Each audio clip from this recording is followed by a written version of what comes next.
Welcome everyone to another live stream from Twisted Dice. I'm Darren, and today we're going to do some more junk modelling. Want to say a massive great thank you to everyone that's joined us so far. The Twisted Few is what I'm going to start calling you.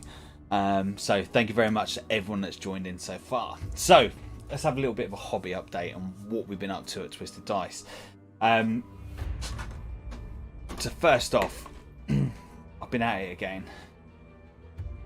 Oh mate, I've nearly forgot the biggest thing. So tournaments are coming up. So if you're not on the Facebook group, check it out, because there is some dates that we've set up for our next lot of tournaments. So Ace has posted something up yesterday or today. So we've got all the dates that's coming up for the tournament wise. So if you're in for the tournaments, come check us out over that, because it'd be well worth getting involved on that. And because of that, I'm starting to make up some more brain ready for that specific thing. So as you can see, been really busy at work. So thinking about how tournaments work, where most of the boards we're kind of looking upon the ITC format. So I want to try and have that train to meet those criteria. So you've got two of the L shapes, then you've got a couple of the corner bits, you've got the hills, and you've got the trees. So we've got one of the gaming mats from jwgaming.co.uk.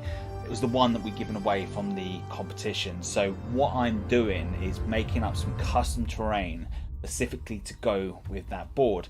Now that board is an industrial board, so I wanted to make some nice, awesome industrial terrain using nothing other than junk and what bits I've got lying around. So as you can see, we've got some awesome bits going on here. So we've got our pop noodles, we've got I can't even remember what that was. Vitamins, that was it. Vitamins, trying to keep good. Are there any women attending? Mate, I'm really sorry. The only woman you're going to get, the closest you're going to get to a woman is me with my boobs, but that's about it. And I ain't getting them out, sorry. So yeah, so this is pretty much where we've been at. And of course we've got taken advantage of all the bits that's been lying around. So the airbrush finish just starting to run out, so we've cracked that on there. And then we've got some of the Mechanicus stuff. So all the Mechanicus bits that's been lying around that haven't get lost, we just put that onto it. Well, funny you should say that, Steve. Funny you should say that, because number 2 is the bean cans. I know you're a big fan of the old bean can. So what we've got on this one, we've got an old paint tub, paint tin. So been doing so for the Patreons and on the Facebook side of things and TikTok and wherever you're watching us from, been really quiet. And these last 2 weeks I've been dead in getting that the battle report side up and ready, so it's all perfect for when the battle reports start going again. So as soon as I can get people back into the studio and as soon as we can start recording, I've been taking this time now to take advantage of that and revamp the whole studio part. So at the moment I can't show you it. It's done, it's ready, it is ready. I'll do a little video for the patrons later on and send that over to them. But I've got it all completely blacked out. I've done the gaming table, so that's all completely nicely done. I've got a nice, not that you're really going to see this in the battle report, but I've got like a little lip that goes around my battle table at the gaming table. So I've put, this is sad, but I've kind of pimped up my gaming table a little bit more. So if you're never watched one of our battle reports, right from as far as I can remember, our gaming table just evolved over the 2 years we've been doing this, or 3 years, however long it's been. The table's just evolved, and it's just I've added more things to it and made it better and done little bits. A couple of years ago I put the LED lighting underneath the lip, so with the sides on the gaming tables I've raised them up, so when we're playing the game, what was a bugbear is when people were throwing the dice were just going off the table, and that would absolutely drive me bonkers. So I put some sides on it so that couldn't happen, and then I put a lip on top. And then what we've got is LED lights running all the way underneath it. So the beautiful thing about that was, depending on what gaming mat we used, I could then change the colours on it to make that battle mat pop a bit more. And of course, just adding those extra colours coming into the sides meant it really illuminated the tabletop. And I liked it. It was cool. It was really cool. But as time's gone on, the sides have gone up. Had to raise them higher because of the gaming mat that we was using. Of course, using the 6x4 meant that the mat went right to the edge, and there'd be certain units you couldn't put right to the edge because of the way the lip was. So just raised it up and made it higher up. So since then, the table's now completely matte black, and I put LED lights on the outside of the lip. So if it was myself sat here and let's say I've got some ideas for when we start doing the battle reports and how we're going to present that. I've been really doing a lot of research on the presenting side. Unfortunately, I'm not going to become a better presenter. Unfortunately, if you're looking for that, I'm going to disappoint you, unfortunately. So that's going to still suck. But on the battle report side, on the table itself, I've got that nice, awesome green glow coming underneath the lip, and it looks friggin' awesome. Like, boom, magic. Really playing with the lights as well. So like with this live stream, we've got the green glow that's going on behind me. That seems to be like the in thing, that the big rage with all these big YouTubers. It's like having that massive, great, well, not massive, but having that green glow behind you. Doesn't have to be green. Of course, it could be whatever color you want. It's because our colors are black and green. We had to have that. And I'm even thinking about repainting that back wall black just to go back in with everything else. But I don't know. I'll have to have a think about that, because as soon as I go down that route of painting it black, there's no going back. So we don't want to go down that route just yet. So what we got in the comments? Who have we got in there? So we got Dave. Welcome, Dave. We've got Steve. We've got Phil. Mr. Pip. Welcome, sir. Mortuez. I can't even say your name. I'm really, really sorry. I forgot that wrong. So I do apologise. Mr. Fox. Welcome, sir. Really do appreciate it. So yeah. So that's where we're at. That now. Last week's stream got interrupted because we had that whole thing with the Amazon delivery driver couldn't deliver the items because he needed that one pass code. That absolutely blew my mind. Nothing. Look, it wasn't the driver's fault. So not going to badmouth Amazon off at all, because it's not Amazon's fault. It's a process they've put in place to protect stuff from going walkies. Appreciate that. It's just one of these things. Like, you know, it happens. An email was meant to be sent. It didn't come through, and it's just look, messed up the live stream, but not the end of the world. No one died. There's no third world crisis going on here. It is just one of those things. But I'm going to show you what it was so important that I needed to get those lights. Now, bearing in mind, these lights cost me £300 per light. And I think this is going to make it this is going to make that battle report better than before. Well, I'm hoping so anyway. So as I said, doing that whole presentation side, thinking about the way we come across in the battle reports and how we record the battle reports. When at this moment in time, we have no plans of like doing live streaming on the battle reports. For us, I think it's better when we pre-record them, because then we can add some more bits into them. And again, when you're doing the live streaming, when you do those battle reports, you know, and look, there's some really cool channels out there that do some really awesome stuff on the live streaming side, but you need a bit of a team behind you to do that. So if we're going to do the live streaming side, we're going to need at least 3 people in the studio, 2 playing, 1 man in the laptop, possibly even 4 people. So 1 on the cameras, you know, on the freehand camera. And we don't have that. The studio's not. I don't think the studio will be even big enough to, without feeling cramped and crowded, because I hate that. I hate being in a tight environment or get claustrophobic. So I wouldn't, myself personally, I don't think I can handle it. So we're going to stick to the classical way at the moment. That may change. You know, never say never, right? Things always change. Everything always happens better. You know, look at some of the other channels. They've starting to adopt that style of the battle reports, because you know, Tabletop Titans have really, you know, pushed the benchmark up. You know, they've really gone that next step and really done a really good job on presenting.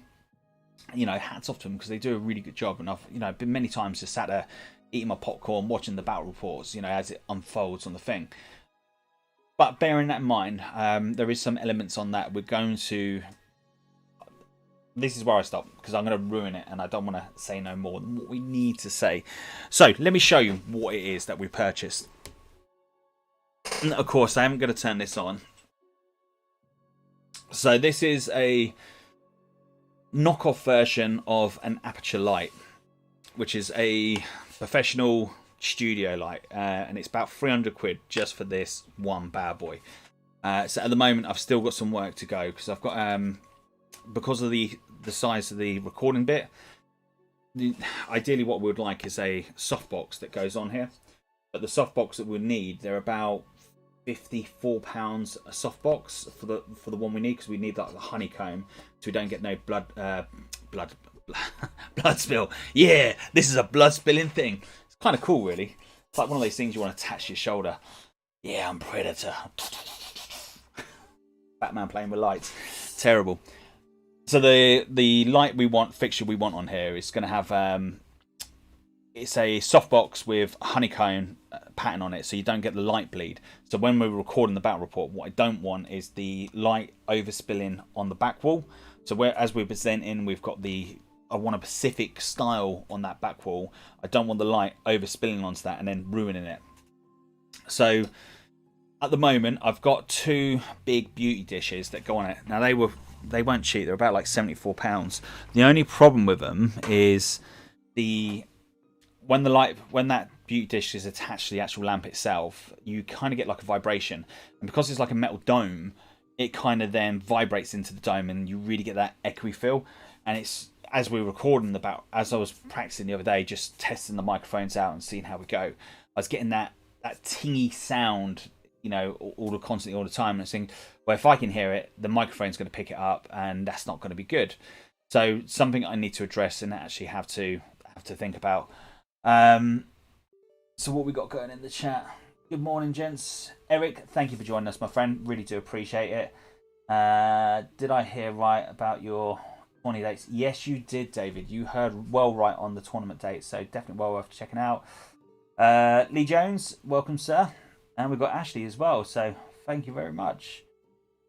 So, yeah, so these big domes, they're big, but they do a good job. I just need to figure out how I'm going to. Basically, I need to lose them, and I need to get some proper soft boxes. But now this is where my funds are completely out, and I need to wait until I get paid again from work, and then just slowly adapt those bits in. But look, that's cool. It is what it is. And then I started thinking about, okay, so we've got the lighting, we've got the table, we've got the backdrop, we've got all that part done. Let's think about the next thing, how we can make this battle report to the next level. Let's push it up a notch. Let's go a little bit further. So then I started looking upon. So the last couple of battle reports we used the what are they called? The wireless microphones with the lavender mics. They're good, they're fine, but I'm a big lad. So for that really to work, you need to have those microphones on. But the problem is, because they're so sensitive, they pick up everything. So as I'm walking around the table, all you can hear is sounds like a sex pest playing a game. You don't want that. So I've had to rethink about the way we capture the sound. So I've spent, I don't want to say how much I spent, just in case my wife's watching this, and I don't want to get lynched when I go back indoors. But I spent a little fortune on the sound system. So instead of having the lavender mics, I'm hoping that the sound system I've put in place is going to capture that to a very good quality. But until I get someone else in the studio and we can actually practice on that and do like a dry run to see how that sound goes, it's going to be interesting. But it's going to be well worth. If this works, boom, we're on the money. But look, time is going to tell, and I'm really excited to get the first battle report done. I'm really more excited to do tournaments. For the tournament side, I am going to try my utmost best to do a live stream on the tournaments. As in, we're going to try and get one of the games, or all the games, not every single table, because that's going to be like, whoa, that would be mental. But we would never have the bandwidth, the equipment, or the tools to do it. But that would be so freaking cool. Oh, I want to watch table number 4. Yes, that looks awesome. Let's go to table number 10. Oh yes, even better. What I want is the top tables, we're going to live stream it. So we can capture that essence of what type of armies are doing well. And then we're going to try to set that up. Now, I've made that little investment last year on a decent laptop to do that. I've got the cameras, I've got the lighting, we've got everything we need to make this right. When I do something, I don't want to do things that are, what's the word? I don't want to half cock it. I want to make sure we do this right and it comes across well on camera. Otherwise, if it doesn't, then it's gonna suck, right? And well, there we go. That's where we're at so far. So what we got going on in the chat? Lee, it would be friggin' awesome. And I suppose another thing, having that live streaming side of things, it would kind of help see what type of armies are playing. We get a chance to show off the venue. We get a chance to show off the terrain. It's more for me. It'd be awesome once the gaming club starts up again, because then I can start taking some of this terrain down the club, seeing how well it works, how practical it is. Because that's going to be a big thing. Because I was looking upon this, thinking about this being an L shape for the ITC format. Originally, I was going to have it so it was a complete, a complete square. But then I thought about it, and I thought, well, storage-wise, it's going to kind of take up. Then I was going to cut it down to there. Next time when I do the next one, I'm going to think about this, and I'm actually going to draw a load of lines out and measure it out, and then cut it out so it's less on the footprint. So it's kind of like these, I stuck them down, and then I got the jigsaw. I was like, oh, okay, I know what I do. Cut them out, and I kind of did, but as you can see, you've got that gap in between the things, and that's pretty much where I can get the jigsaw in. But I could, if I was smart, I could have probably turned it around and gone, the other way around. But it is what it is. Let's put it that way. It is what it is, but it's cool. It's cool. These are going to look cool. These are going to look awesome. I was even thinking about putting lights in it. And then I thought, I've got to really calm down with the light inside, because it's going to get damn expensive replacing all those batteries before every tournament. Or I need to start power transformers all plugged underneath the tables and have like 50 leads going off to all the tables and have lighting. That would be really cool. If at some point in the future, Twisted Dice managed to get big and we managed to do really well, and we could afford to have our own gaming area, as in like we partnered up with a shop or something like that, and we could have tables pre-set up. I would be sad enough to go down that route. If I knew we was going to run tournaments and gaming outfit, I would pretty much rig up all the tables to have some form of light in it. That's how bad I would get. I know I would have like little street lamps coming out with little lights, and like when you go on holiday and you go to, actually maybe you wouldn't go on holiday and see these type of things, but I remember when I was a kid going to Butlins, and they had this railway track in the downstairs of just below the arcade. And, these couple of guys, they're just basically kitted out this massive great room with all these railway tracks everywhere. And he's got lighting everywhere, and like the trains are all going around. And I remember as a kid, and I think that was probably my first thing that's actually really got me excited in like the model making. And the guy was telling me, and don't get me wrong, when I was a kid, I couldn't really remember what he said, but he was telling me how he'd done certain bits. And he was telling me how this was made out of a cardboard box and that was made... If I remember it rightly, it was friggin' awesome, and the way he done the lighting and everything, it was, it was really cool. And that's got to be what, 30 odd years ago. How things have changed since then, it's just mind blowing. Anyway, I think I've talked enough about absolute rubbish. What we got going on? Sounds like you need a multi-tool. Yeah, that would not be a bad little thing. But what I need to do next time I do this, just need to pre-plan it. So what I need to do, put the train down, mark it off with a marker, and just so I know where I'm going. But what I wanted to do is, I didn't want to paint these up separately. I wanted to paint them as so they're one whole unit. So as you're playing the game itself, the train doesn't get knocked. And you can kind of then pull a theme into it. That's the plan anyway.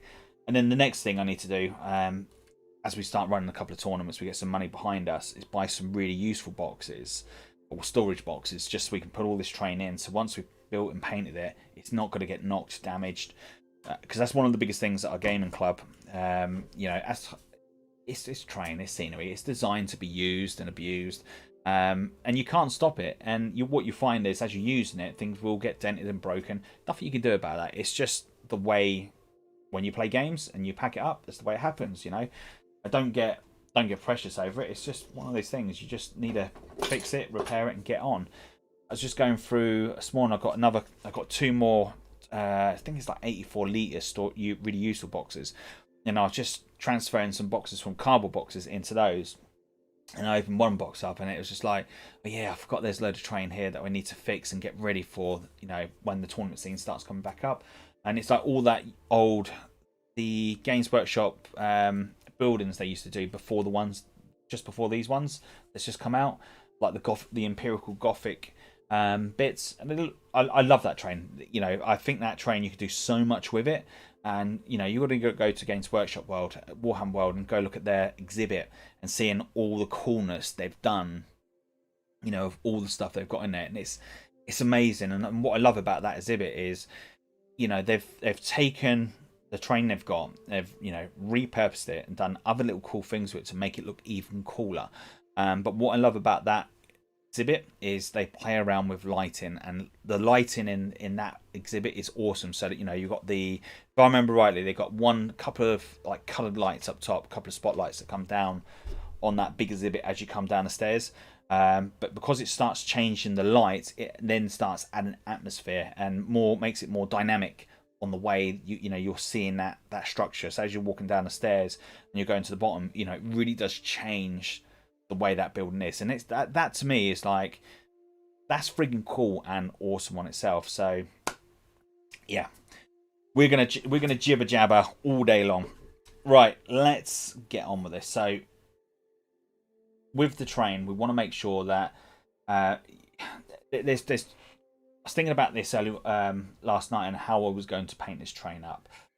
With train, there's two ways we can do this. We can try go Golden Demon style on it. We can go really to town and put as much time and effort into it. But then I was thinking, well, because I've done this with a couple of buildings and I've really done that whole look upon it.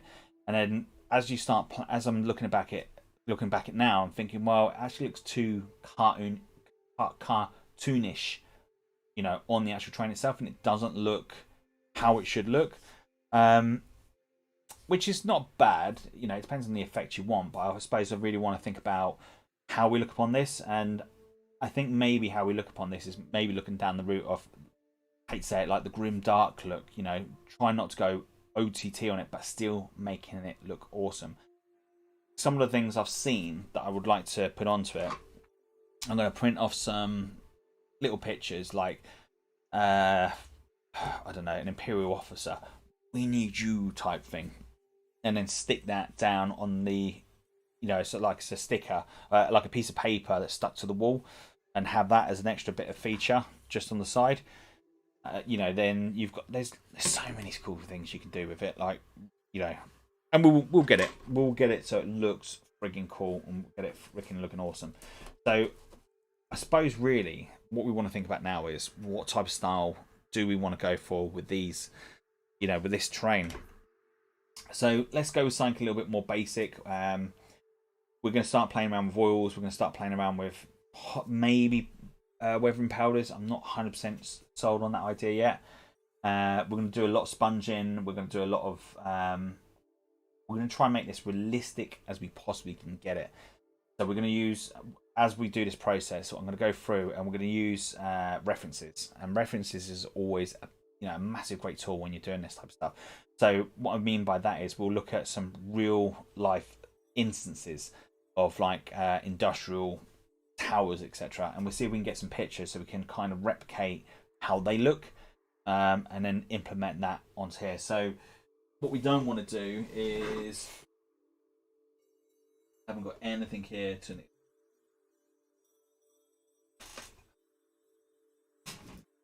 I suppose if I show you that, I don't know if you can see that clearly on camera. Let's get that. Let's get that. And let's change the camera. So we kind of got that grim, kind of like realistic type effect on there. And that is just silver with then oil washes over the top. And again, we've got some like natural stones put on there. And again, that's just going with the MDF board. Oh no, it's not MDF board. It's what do you call it? It's the board they use to make Wendy houses and stuff like that. So this is what we're kind of going with. Let's try to sort the lighting out. So that's the plan anyway. All right. So we're going to play with my favourite, like when painting terrain, to get through terrain quickly. Now look, it depends on what you want to do. If terrain is the only thing you do and that's all you worry about, and you don't play Warhammer, you don't do anything else like that, then go to town with it. Really put your heart and soul in it and make it as best you possibly can. Because this is going to be tournament terrain, we want to make it look cool, we want to make it look awesome.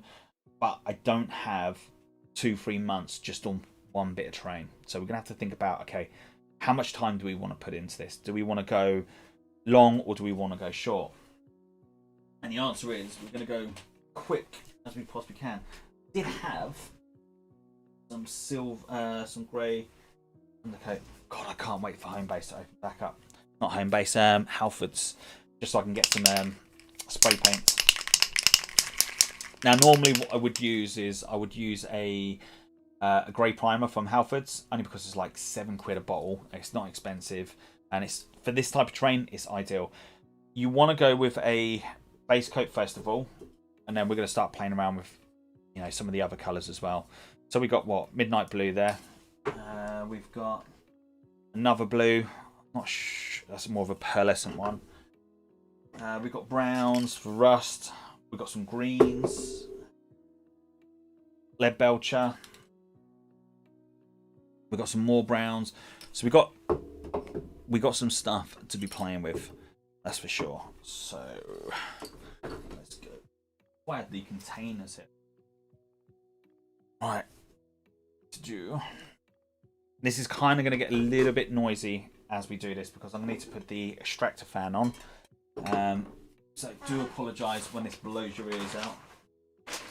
Nah, it won't be that bad, but unfortunately it's a case of you or me. And I'm going to take me on this one. Try not to kill my lungs.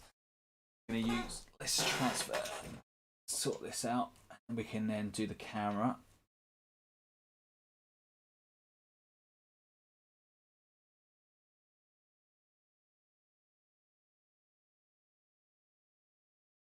See if we can get this sorted out. We're getting there slowly.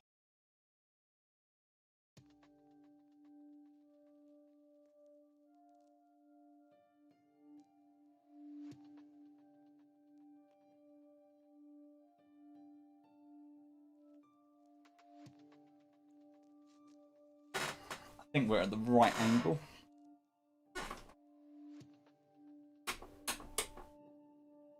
Let's just change the exposure. On that just a tad. Let's move that over a little bit, and then if I do a little bit more. Well, okay.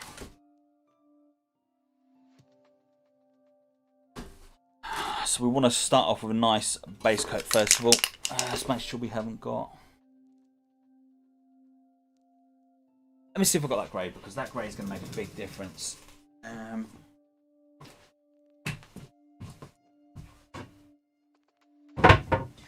Grey will make a massive, great difference for this. In doing the base coat, what we got? Nope, we got a nice red. Red is cool.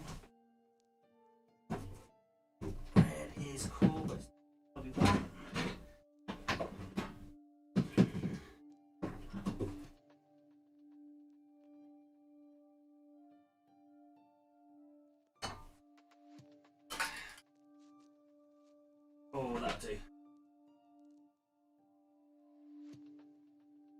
Oh, we've got some nice colours coming on here.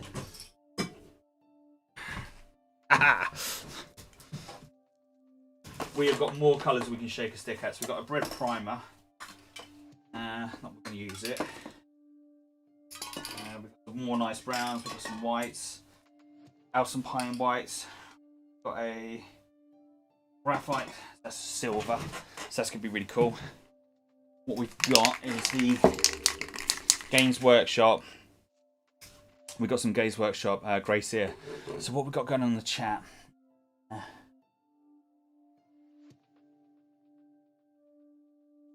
Yeah, that's a good shout, Steve. That's a good shout. So Twisted Dice, DM me later. I'll get my rattle cans cheap. So yeah, if you can, that'd be cool. Any tips and tricks on where to get stuff cheap is really, really cool. Right, let's crack this on.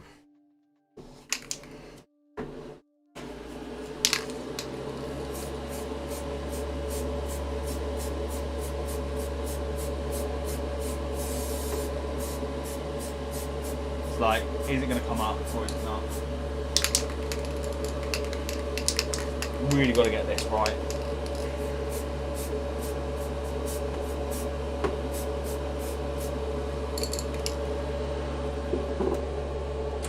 That is like doing nothing. Might have to go.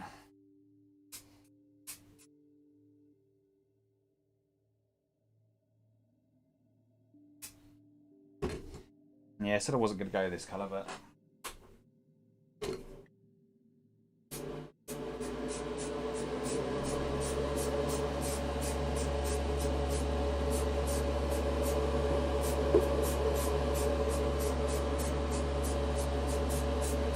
Anything to make this colour stand out.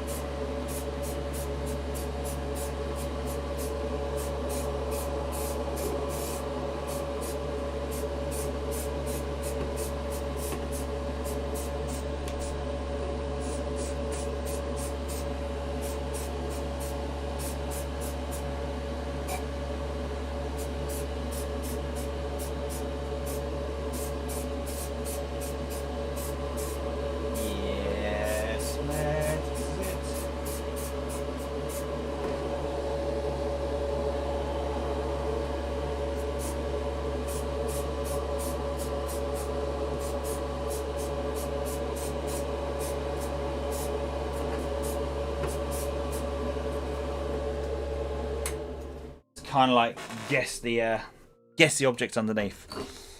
Right, let's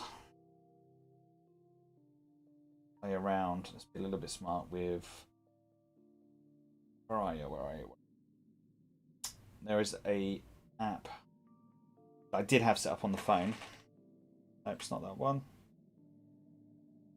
Where I can silence the mic. So just so I can get the head roll on it, and then without blowing your ears out. Or there you go. Not now, please, sir.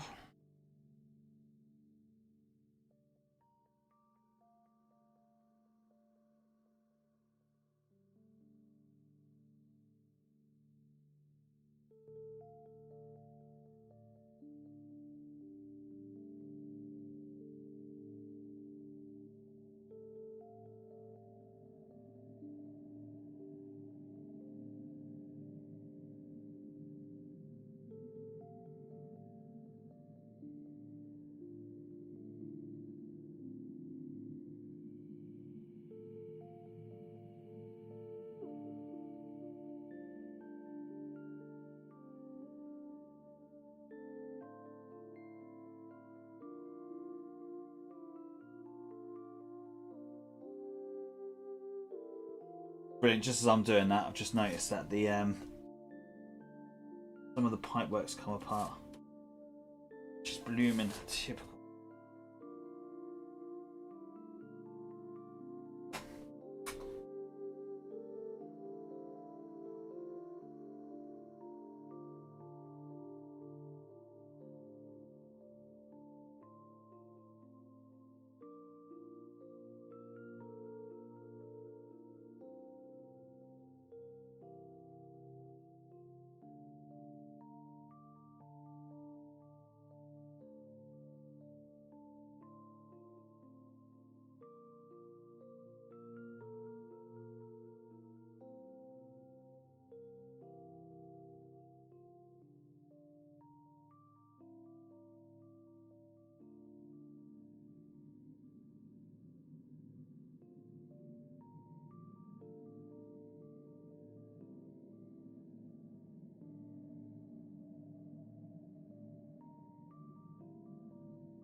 I'll leave that outside for a little bit, let that get some fresh air, because that absolutely stinks the high heaven of here. It's not what we want. It'd be a shame really, because it'd be really cool if we had something else I could work upon. Oh, we'll just wait. We'll wait. Let's get that bit on.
So with this part, it's like so.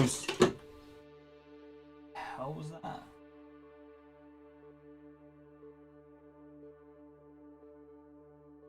Like something in there that's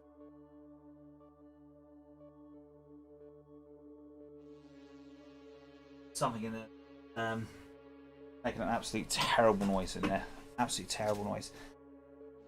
Maybe doing a thin coat of PVA will help the paint stick a bit better. Maybe.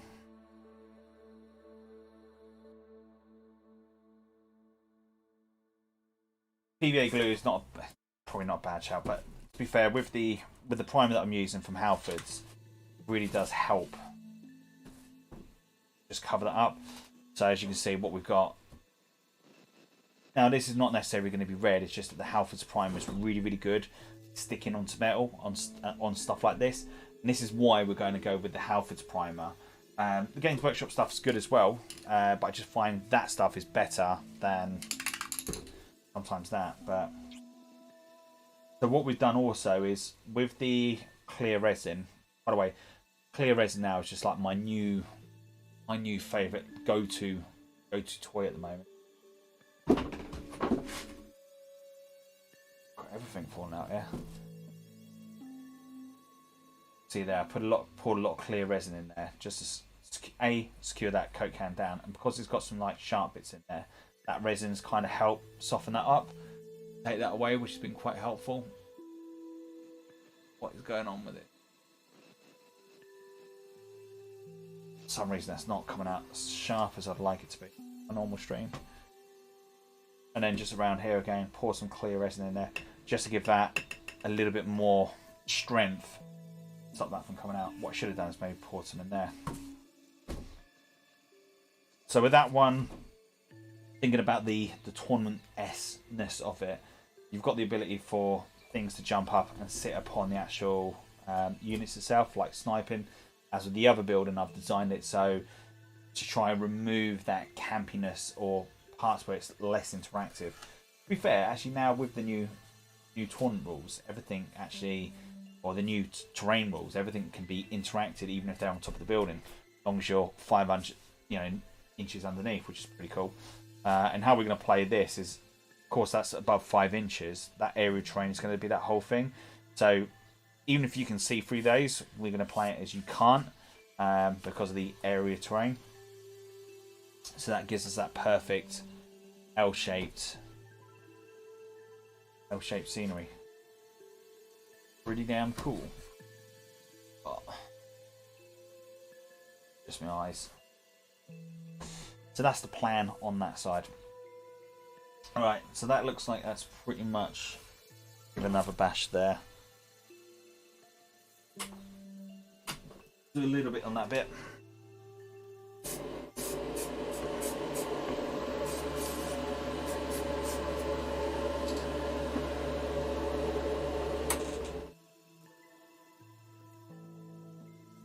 Okay. So the board we're going to be going on is the industrial DC. So we'll want to think about what we want to do. Two ways we can play this. One, we could play around with chipping fluids, etc., etc. Do some like natural chipping on it, or we can sponge the the weathering effects on afterwards. And I think what I'm going to do is probably go down that route, opposed to anything else. So let's work upon making this part, giving that some colour.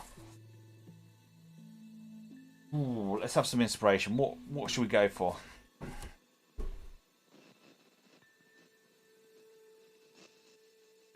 Yeah, no, that'd be awesome, Ashley. Thank you. What should we do with the colours? What should we go for? It's better still. Let's get some reference. It's always cool to have some reference. So let's go for industrial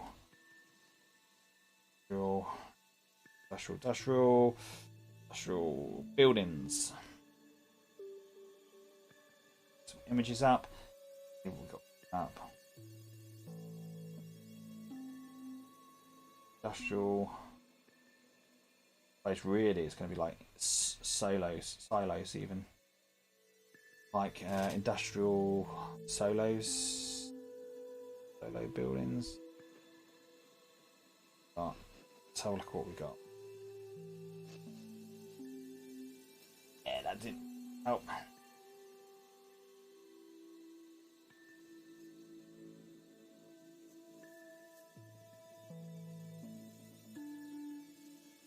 Let's have a look at storage.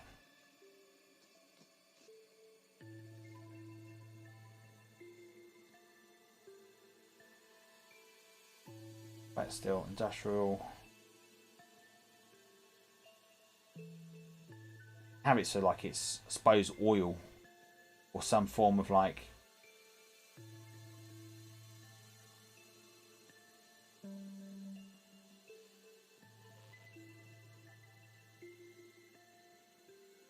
that's cool. So we kind of got some like really cool bits there. I like that.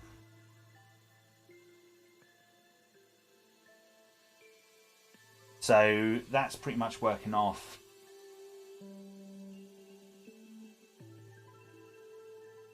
Yeah, we can kind of get down behind that.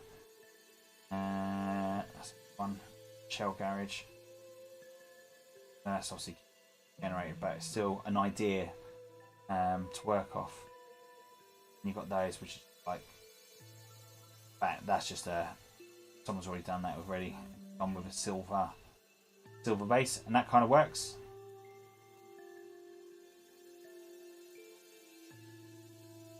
Kind of works.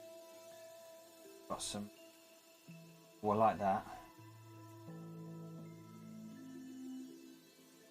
Yeah, that's kind of cool. Shame we didn't really put some railings around that bit there, because that could have been really cool. The map itself is kind of it's like a grey blue map, or grey greeny type map anyway. So I suppose a blue would be a really cool colour on it. So let's work what colours we've got. So we've got We've got Mercedes pearlescent spray. How that's going to react on the red.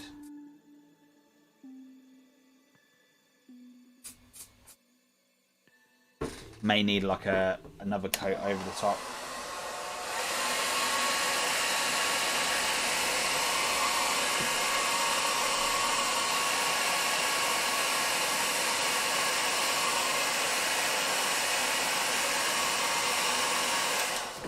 Yeah, it doesn't quite work. So what we're going to do is we're going to kind of do like a pre-highlight with aerosol cans.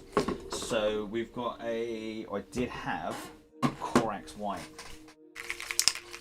So let's go in with the Corax White. We'll then tighten that bit up, and then we'll go in with the next coat over the top. So let's pop you on mute.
So we've got our pre-shade. Let's just turn that a little bit so you can see. So we now got our pre-shade on there. So it doesn't matter really what is our darker colour. I know a lot of people like to go grey to white. We don't have that luxury. I don't have the grey primer here. So we're working upon what we've got. And this is still going to work. So even though it's red, it's still going to red upon green. We'll be fine. In most instances, you know, if you're doing like the if you're going to be like the Brass Scorpions, prime example, when Forge World done they base painted the actual model itself gold, Then they've done the highlighting of the silver, and then they've gone over with the red, clear red, Tamiya red into the armor joints. And then around the edges to shadow it, they went in with a clear blue. So red and blue does work, and red can be a good form of way of darkening it up. No, they do it the other way around. It's more red, then the black, then the blue is added in to darken it. As we're going to do it the other way around, but still going to work exactly the same. So I suppose what we need to think about is what colours we go for. Let's go for the Mercedes blue. I like the idea of that.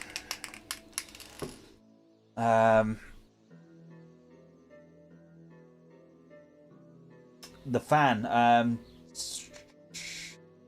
So the fan. There's two fans I've got. So I've got a homemade airbrush.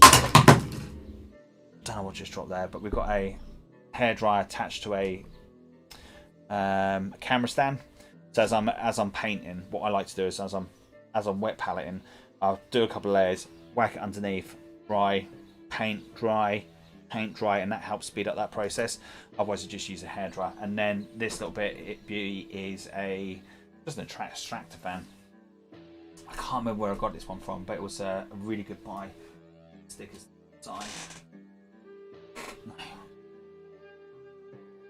I'll see if I can find out the information. If I remember, I'll put something up, but do a little bit on it. But it's a good little extractor fan, especially when you're doing stuff like this. You need to make sure that you're getting the air out and it's not sticking in the room itself.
So we've kind of got some nice colours going on there. Actually, that's come out quite nice. I like that.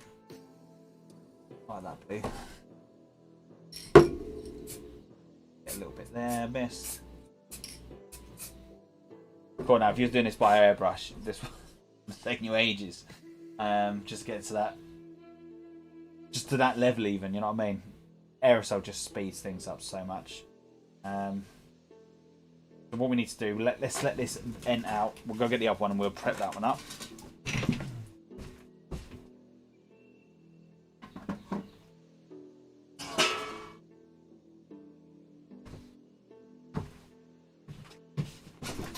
Okay.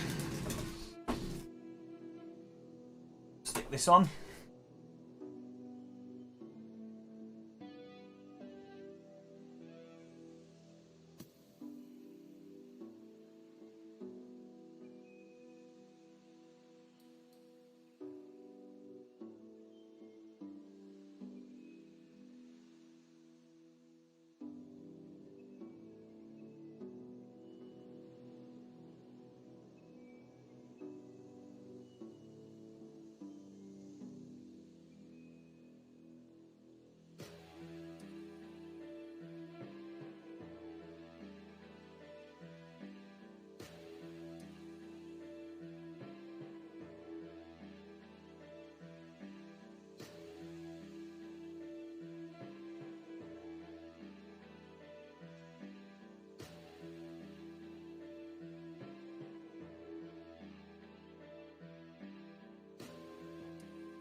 So this is kind of where it would have been really cool to have a nice dark grey primer.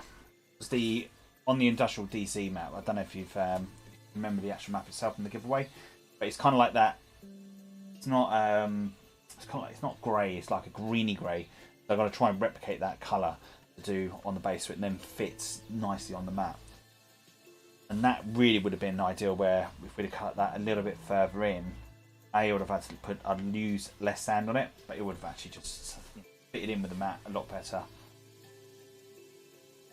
it's kind of like, yeah, I'm happy with it so far. It's basic. No, it is very, very basic on what it does, but at the moment it doesn't look, at the moment it's not inspiring. It's not that, wow, that's cool. But as we start adding more bits into it, and we start doing like the weathering effects, we start doing some other little bits to it, we can really start making this pop. Just do another coat that I've missed. Right.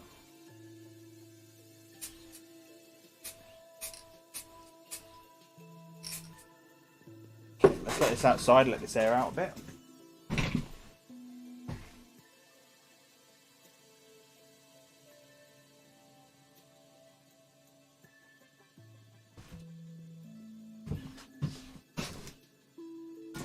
By the way, this stuff stinks to high heaven. And I feel like, even though I've got the extractor fan on, it still feels like I've got it up my nose. Oh. Luckily I haven't got blue bogies. That would suck. Right, so we're down to this point now. So I suppose the next thing we want to think about is how do we now start making this make it more pop. What we're going to do, we're going to start picking out some of the silvers. Now, two ways we can do this. We can try and do this with the airbrush, or we can try and do this with aerosol cans. Let's see what that is. Got a crazy idea. Probably going to regret this.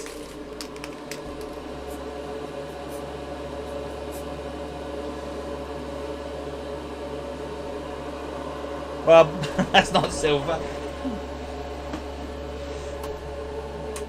Told you it was a crazy idea. That's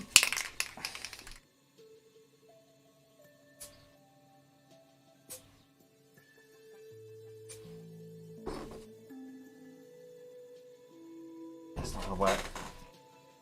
As much as I'd like to really, get this part done, I don't think that's going to quite do it. So. I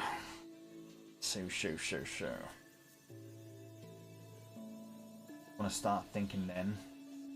See, like here where we've got the sticker on the side, what I'm going to do with that, I'm going to, where we've got the sticker on the side, I can do a, I got to print out some like stickers, not stickers, but I'm going to print out something on the printer where I can then put it on there, and I'll put, like, I don't know, the Imperial Fuel of the Future on the side of it, or something bonkers like that. Let's go with, I want a dark silver. Next part, so this is going to be two good colours.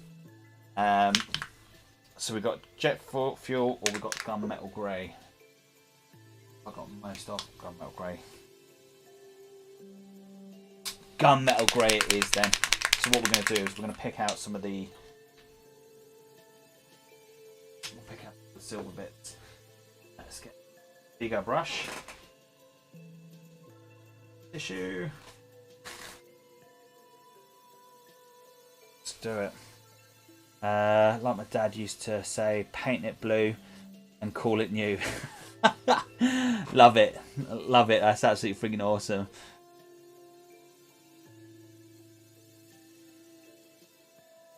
Yeah, rainbow tissues. Okay, so we're going to go in with just with a silver. So this is, hopefully it sticks on it nicely.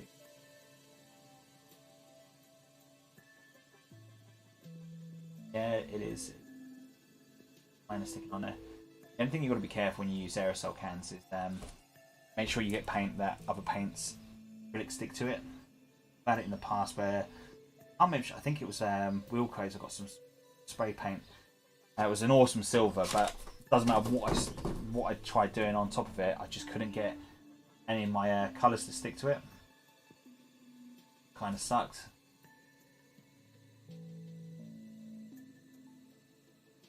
I suppose it's always good to do a little test bit first.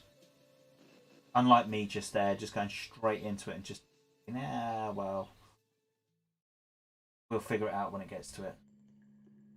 Worst comes to worst, we could have just put some matte varnish over the top of it. The matte varnish would help it. Would have helped it stick.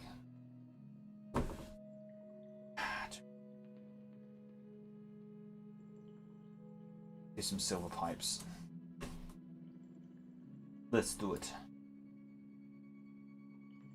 Give a little bit more colour as well.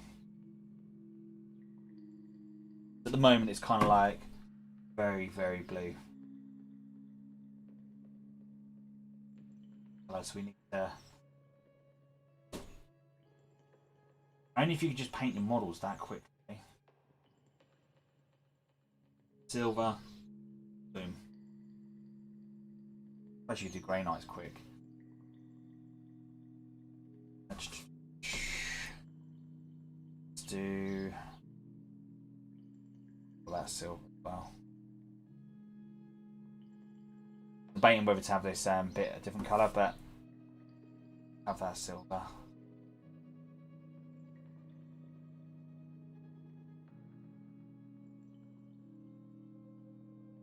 Break that down a little bit.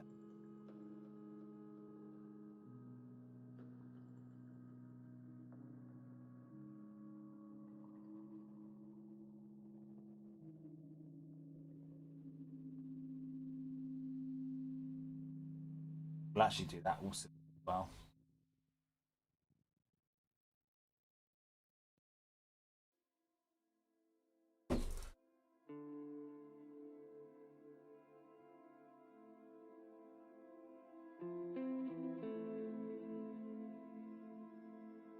Where it does actually help, but you can see there where the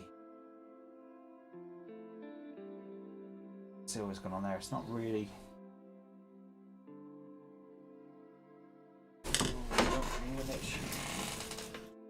God damn you! All right.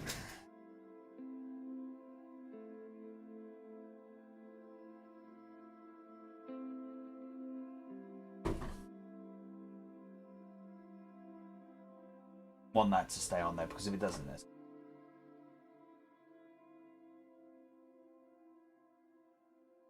So the paint's kind of not quite reacting the way I want it to go. There are ways we can sort this out. We can go with a matte varnish just to sort that bit out.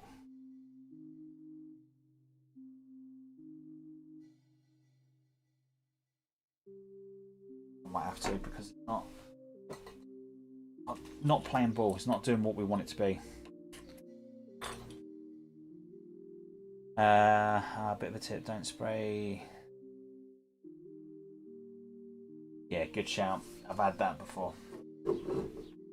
Years and years ago, I had a dreadnought. Brought 10 of them. Not 10 of them, sorry. I bought 3 of them. And I had it set up ready for my Grey Knights.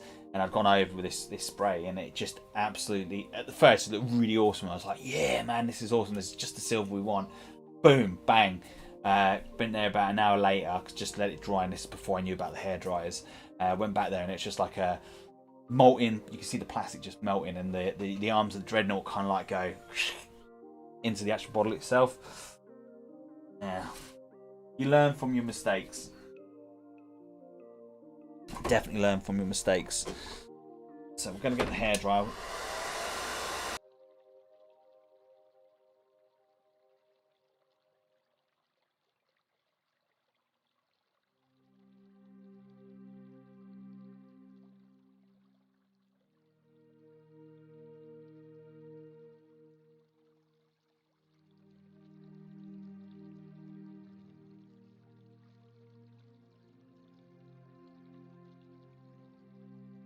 Right, I think this is like the biggest model I've worked on in a while. I don't think I've actually gone, I think, that big. Right. Let's choose my weapon of choice for next. So we need an airbrush. Do I have one lying around? Nope. So, yeah. I suppose we can use that one. Let's get the old, turn the old pump back on.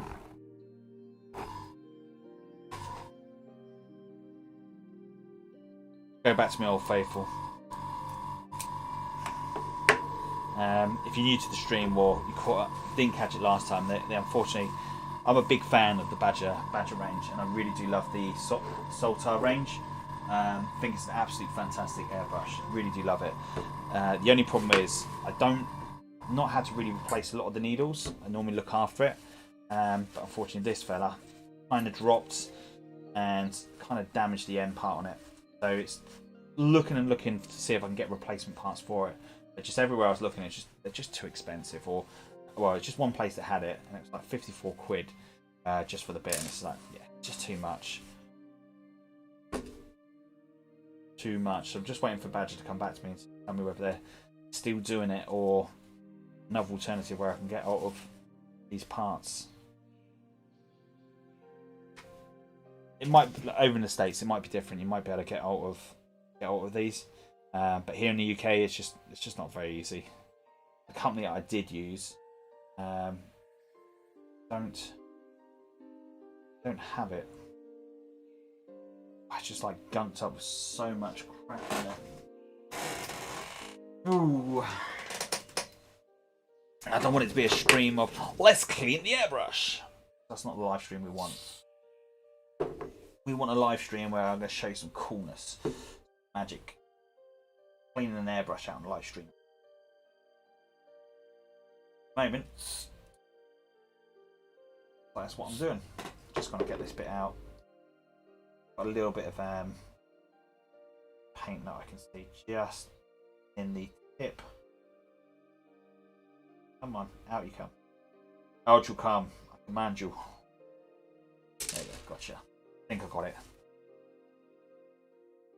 Because I know as soon as I start, that's gonna make its way down to the end and log up. Game over. On, get your butt out. Like it's just not playing ball. It's like it knows I want to do a live stream. It knows that I need to do X, Y, and Z. And it's just like, nope. Right. Let's play with that one now.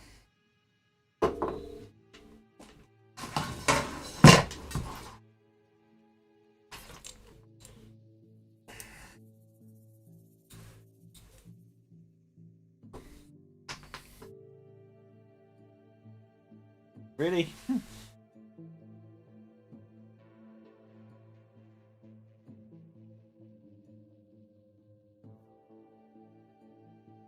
So we got some really, really low pressure, or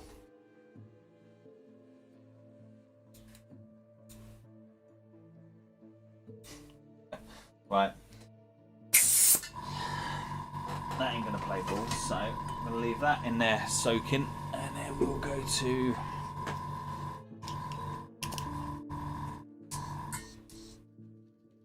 when was the last time I used these? I've just got no pressure whatsoever coming through on any of these.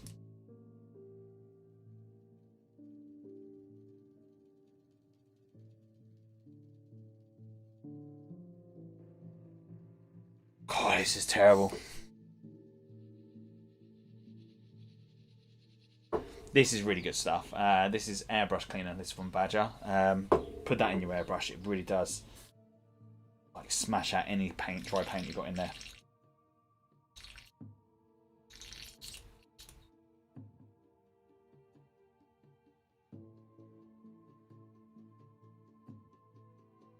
I know it's been like 2 weeks since I've done this, but still. Right, so we need some airbrush thinner.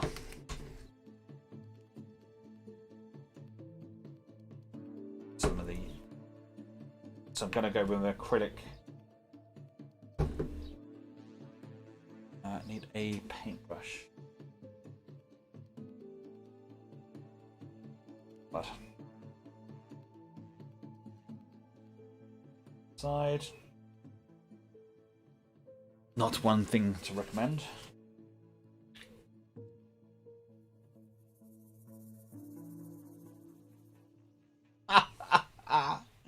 What is going on today? Come on.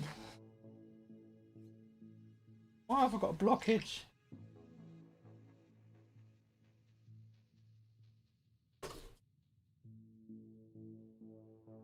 God's sake.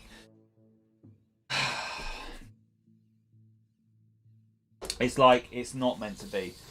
So let's just.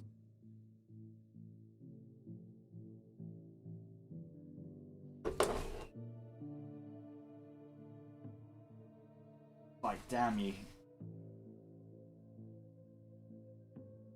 Okay, it looks like we're going to be doing this by hand because the another airbrush is just clogged.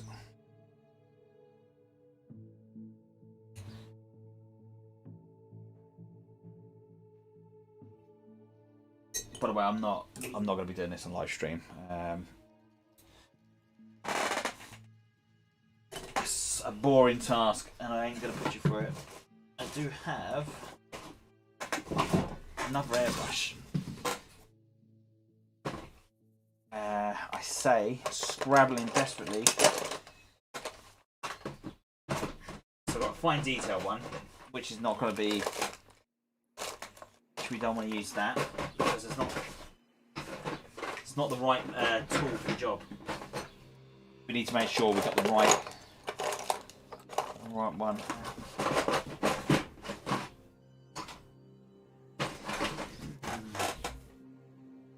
I did have a badge of chrome, and that had just been a perfect workhorse, and I don't know what I've done with it. Okay.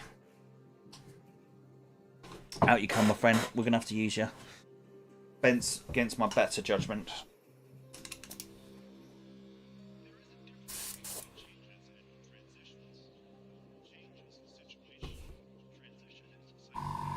This wouldn't have been the preferred way of doing it, but... So the needle I've got in here is ultra fine, so this is more for a small detail. It's not really designed for this type of job. But... Hey ho! Let's turn the mic.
don't know if anyone noticed there, but I actually just stuck the matte varnish straight through the brush itself. I didn't even bother filling it. So matte varnish straight through the brush, it's like hairs on it. Beautiful thing about the PSI that I was just working off is quite high, so if you're printing like t-shirts and stuff like that, I saw a guy use his airbrush and he just never cleaned it. He was spraying such a high PSI that as soon as he put his first coat of paint through, it just blew all the old dry paint off the airbrush itself. And it's just like, oh wow, okay. I'm not saying do that by no means, because as soon as you start going down that route and you do that, you will clog your brush up. We don't have that luxury of having the PSI that guy was using. But I was kind of going off the same principle there of what he done, and that probably wasn't the smartest thing to do.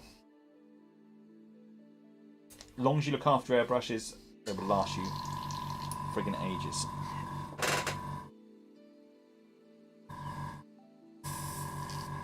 Let's turn that back down.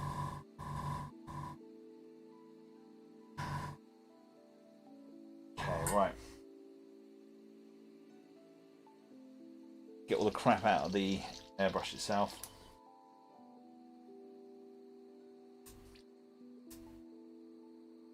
Perfect. Make sure we got nothing sat in the actual.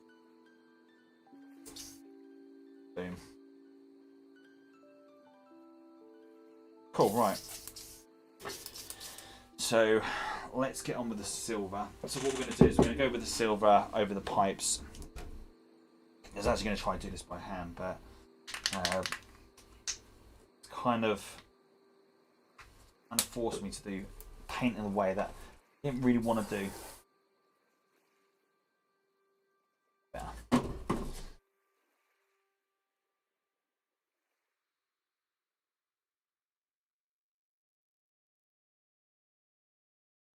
Hopefully you can see that all right on camera.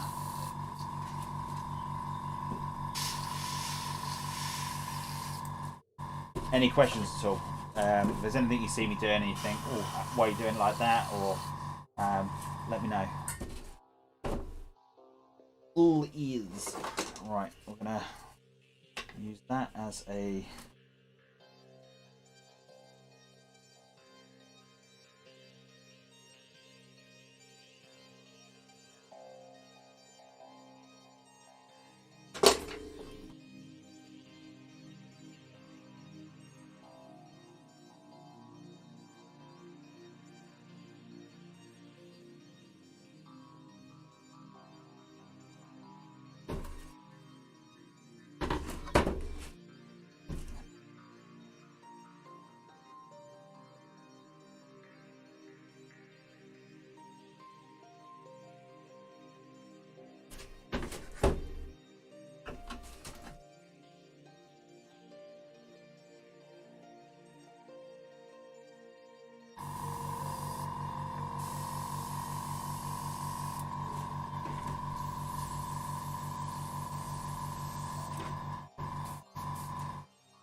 Boom, nice and easy.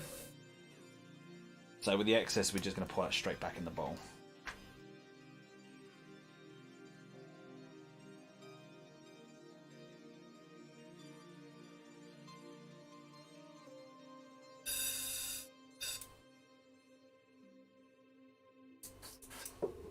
I'm going to go with some brighter silver here. So this is just silver. And what we're going to do is just look for the highlights now.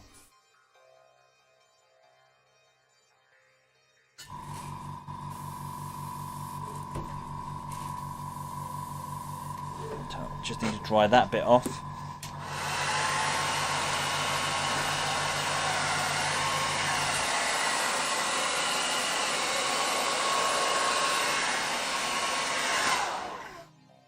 So when painting silvers, it's kind of like once you've got the lights on, it's hard to see what you've done. So sometimes it's good to just pull the model out into the natural light, just see how the silver's working.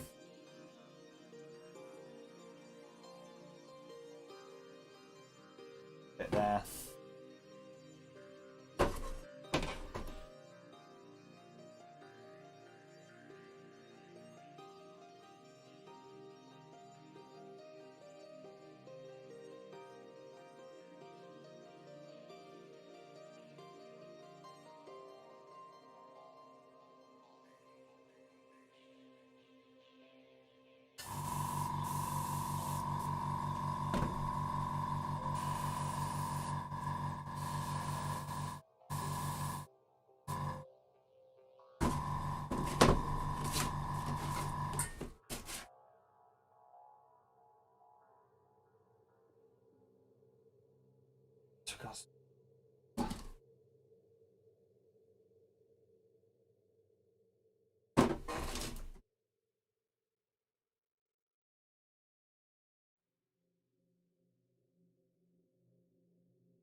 I really do like that building.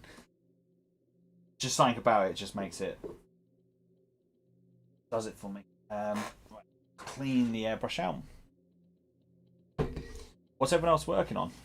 Be interesting to see what everyone's all been working on at the moment. As you can tell, I'm up to my eyeballs in train.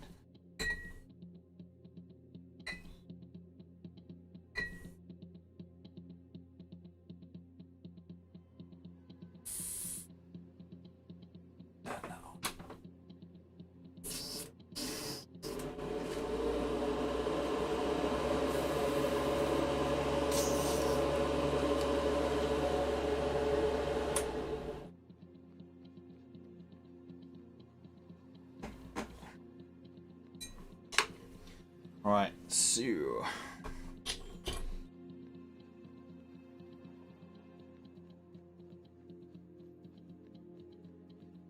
what we want to start thinking about now is you will have to, dude, make sure you're posting some pictures up on our Facebook bit. Cool to see what everyone else is on.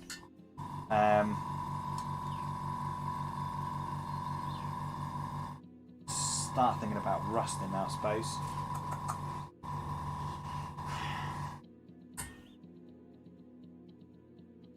I'm going to do a little bit of dry brushing. Well, what do we want to do? We want to go with a colour-wise. Go with Rizzian Grey.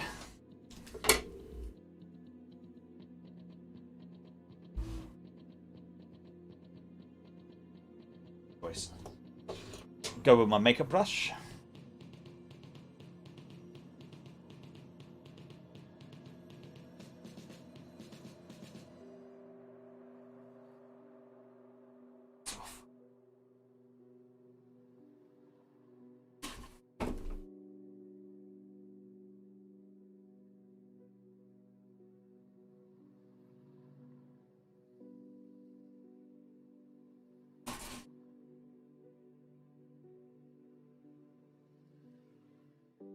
Just doing a bit of dry brushing before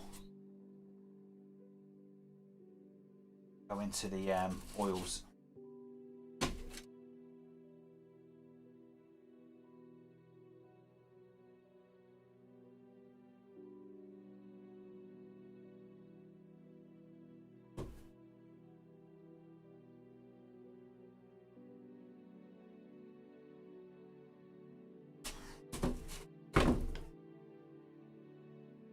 Right, yeah. I went quick before.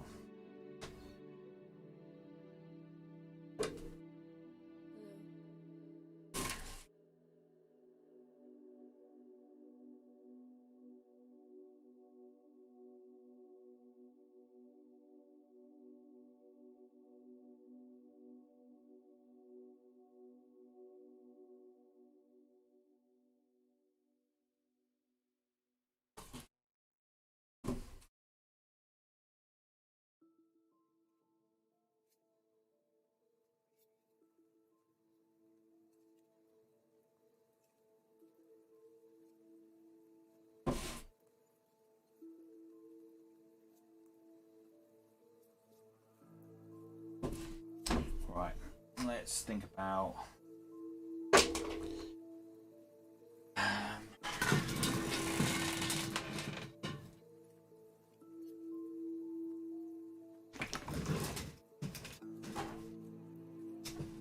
Let's get some.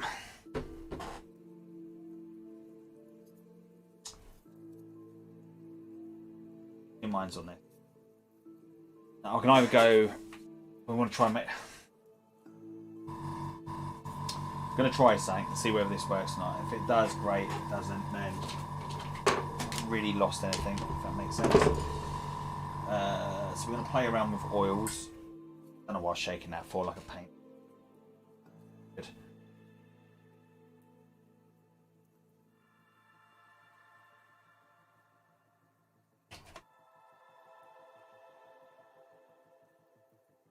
Play with some browns, some burnt umbers.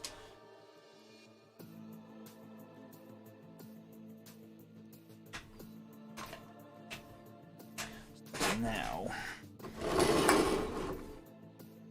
change the way this camera's sitting because we don't need really to be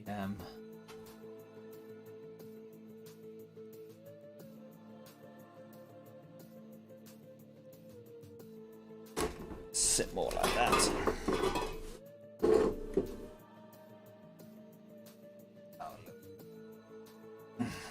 Okay.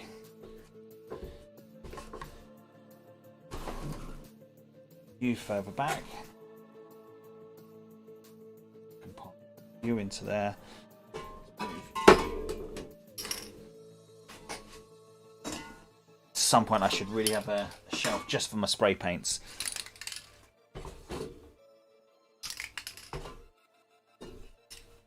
I find aerosol cans are just so helpful for doing terrain. You just really splash it out so much quicker. Right.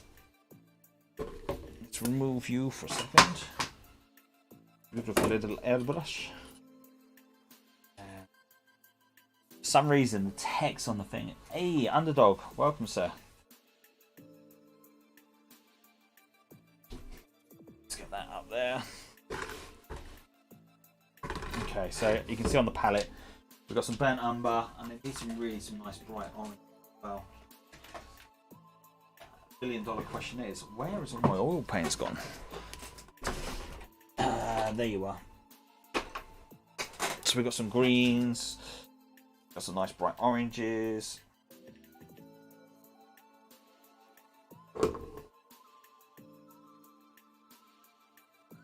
Really play with some colours. And I did see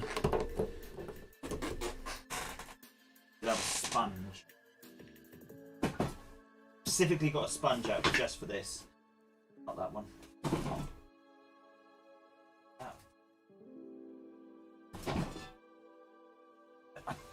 Where did we put that? Ooh.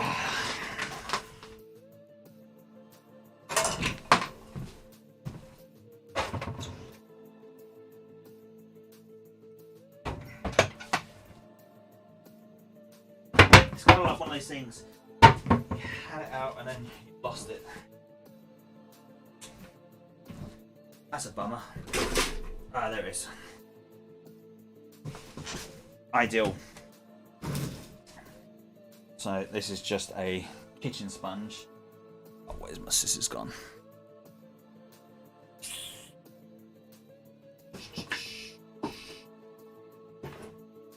I'll do the job. Let's cut the damn thing up. So what we're going to do, we're just going to go with that orange.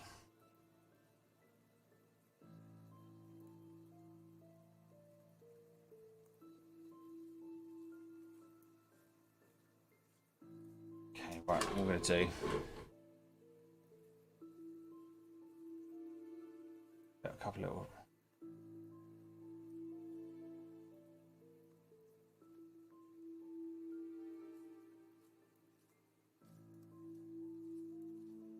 This is just oil paints. This is not acrylics. Reason why I'm using this, not acrylics, is just so I can then manipulate it with the with the washes, with the not the washes, sorry. Once I've done this, I'll explain a little bit better.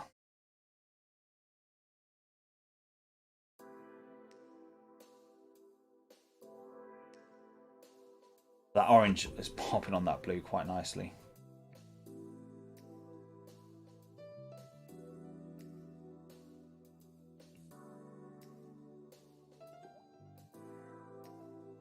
Brown and the blue. Sorry, the brown and the orange. Just to mix this up. Have another.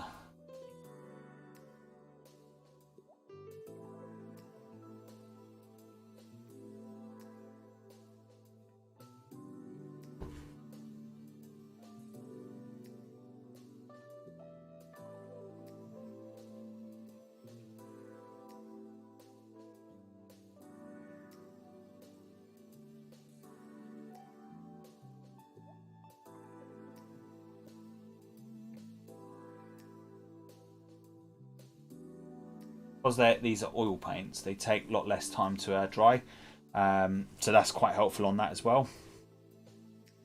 Got in the chat.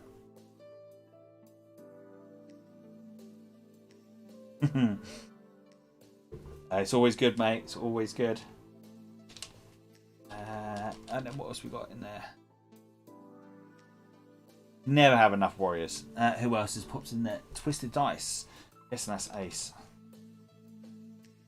So on the palette, I'm just playing around now with the. So I'm just adding some like reds in there. Let's add a little bit. It's not red. It's like purple. Let's add that.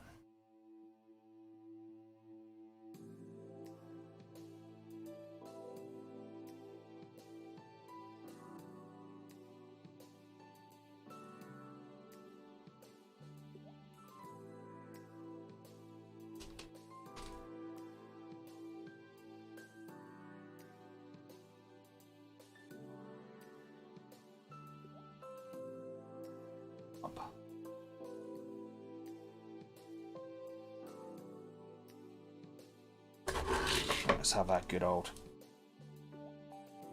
Get a bit of variety in there. We're just going to put a little bit more.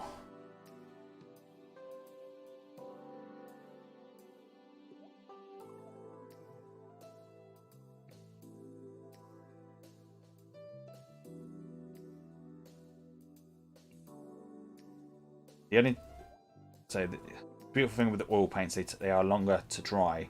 But that is also the downside as well with these. It's going to take a little bit longer just for that to dry.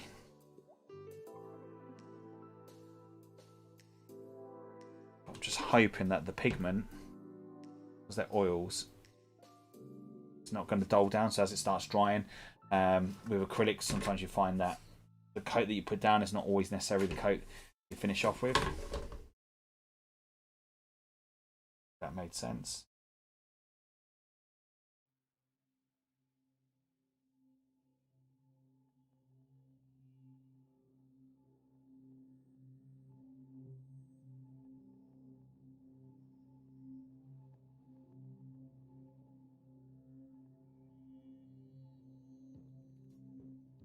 The orange is just popping against the blue. It's just like boom, magical. Let's get some green. I'm just adding some green into that orange. Just again, give it a little bit more different variety of the rust itself. See, it's just subtle.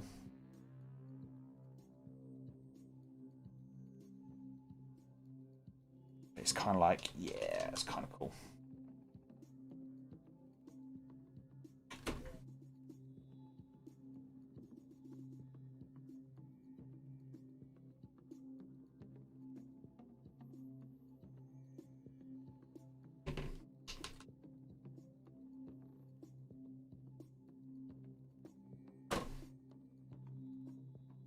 Some more bright.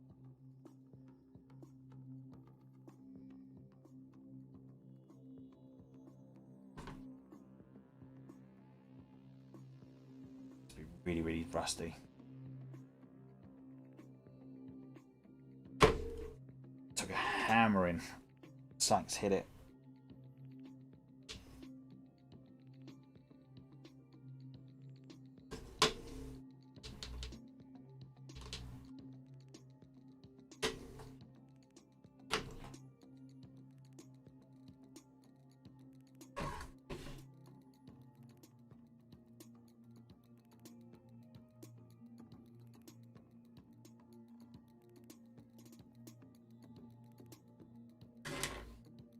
Oil paints are just like, boom.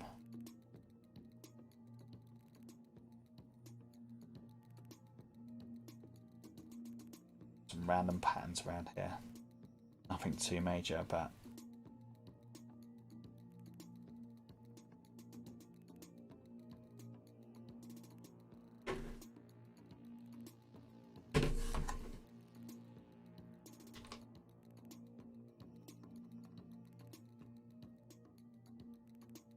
not too.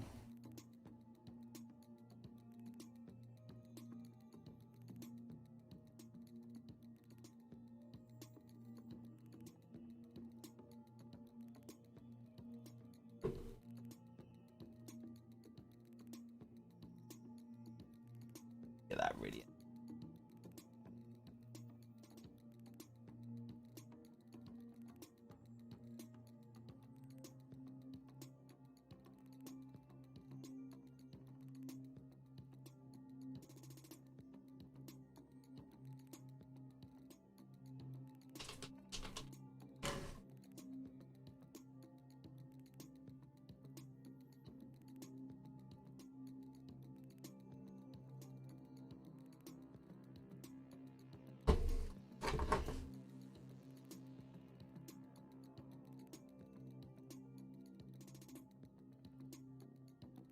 Just see where I've missed a bit. The aerosol can, but I'm just going to weather the hell out of that. Hide that. Hide that little stake.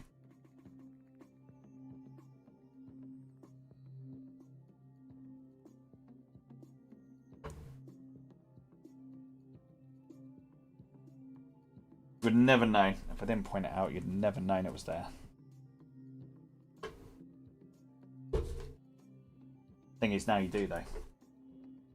So if you ever do get to play it, you're like, yeah, bit where you messed up on.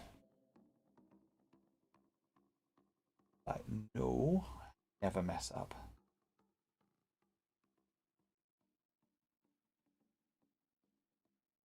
A little bit.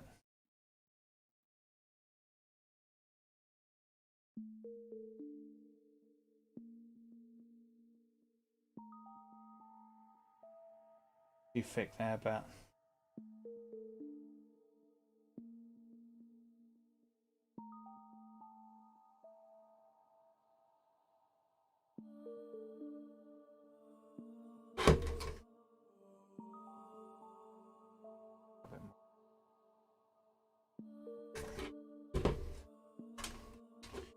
right, then we want to rust up these a little bit.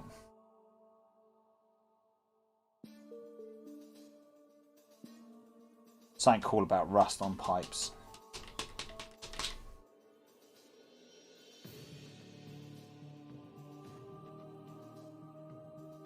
Get to town on that. Really rust that up.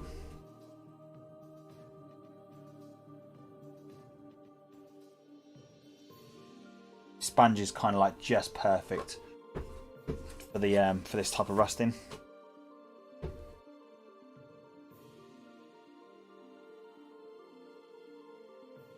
That there is just like, I'm hoping that's coming out on camera quite nicely. That's like a real beautiful. Really going to play around with the colours here. Oh, we don't want to add that too much into it. That's too much.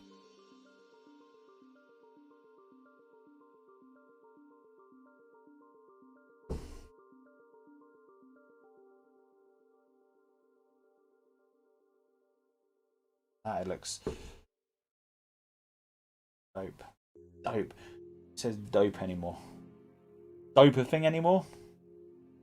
The kids still say it these days? Dope, man. Look at that. That is just like, well happy how that's turned out. It's really giving like a nice texture feel to it as well. Boom.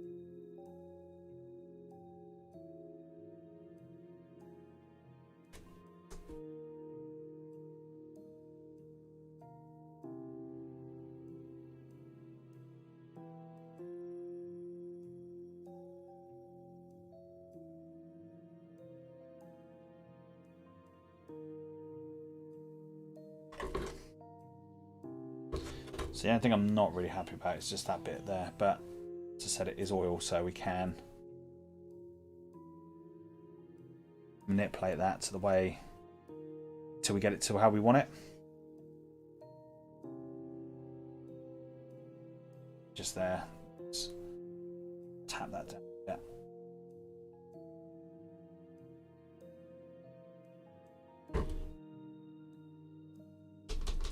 Let's get some bright oranges there.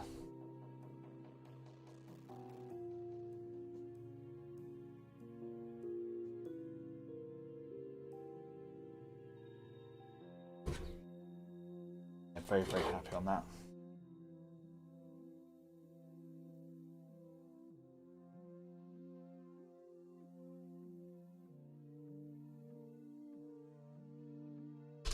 Of course, having all these different colours mixing up on the palette as well, they're just coming out quite nice. Just like that random colours, which is cool.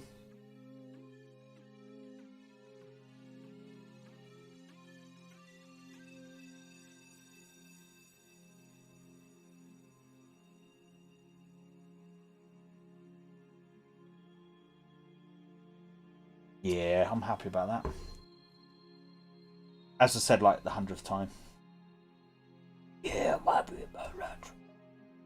Right, that is cool. Right, so the next bit, what we want to do is let's get some of that silver back out of there.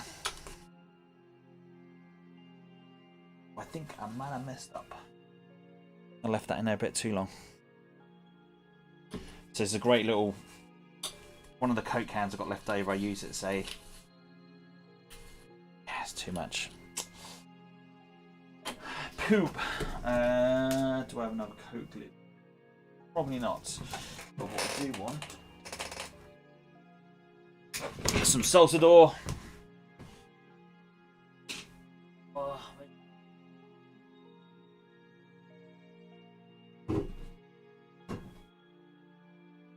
Did have white spirit lying around.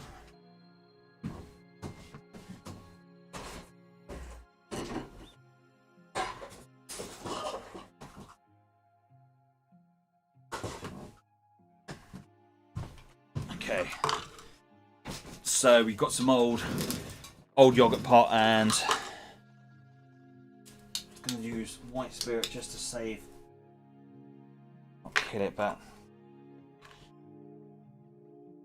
like really trying to go for a budget here.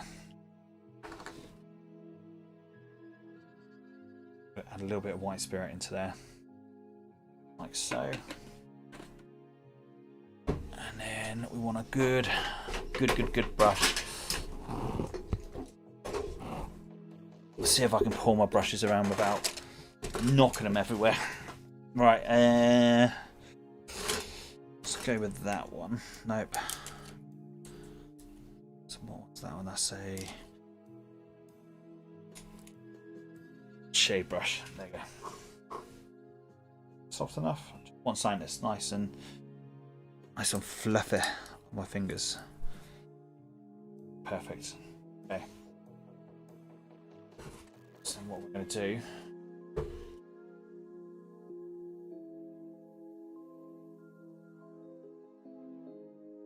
is the white spirit, or in this case the Salsador, just to pull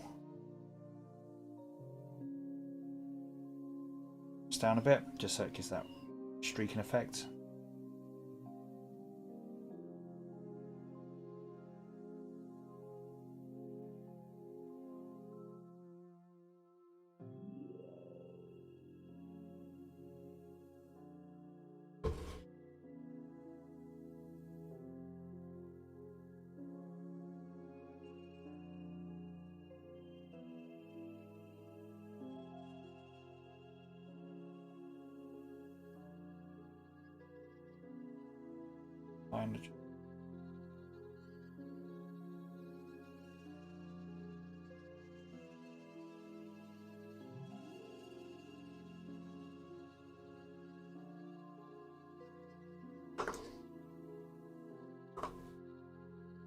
Yeah, I think that'll look really cool on the Peg Bless crawler.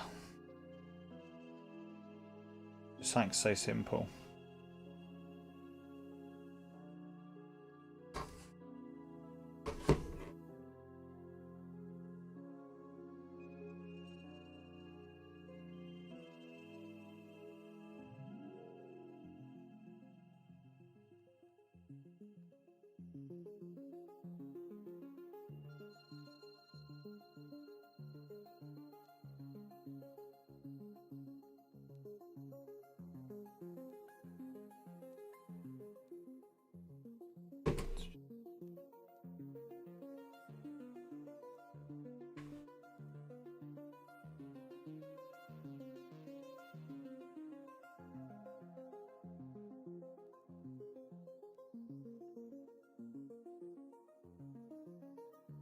As you can see, if you make a mistake, you can easily just go back in with the spirit and just wipe it off.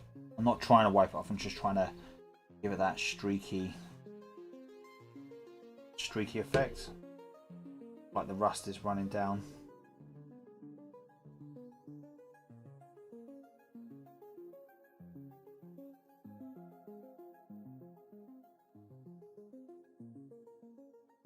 A little bit.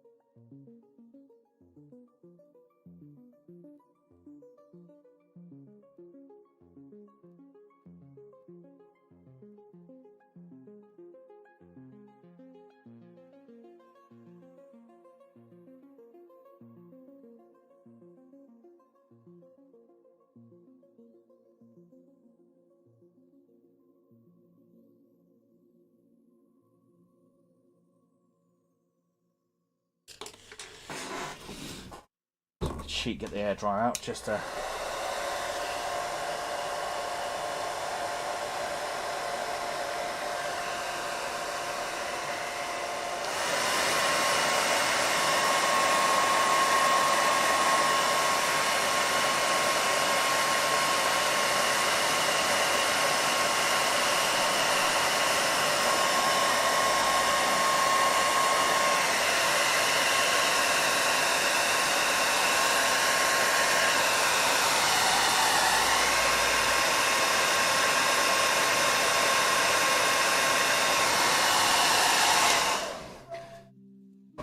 kind of done what I wanted it to do, but hey, we can. It's just pain at the end of the day. And make a mistake, we can correct it, right? And that's the beautiful thing about it. So.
Aye.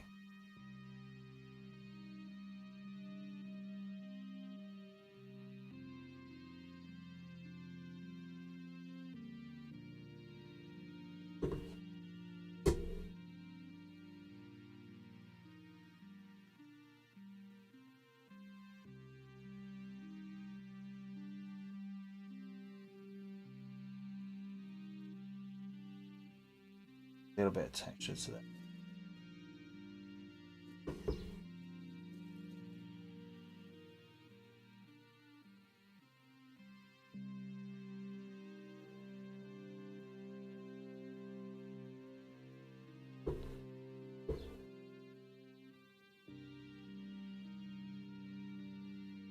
Thanks, buddy. It's getting there. Like something simple, like cost of a bean can. That's a poor joke.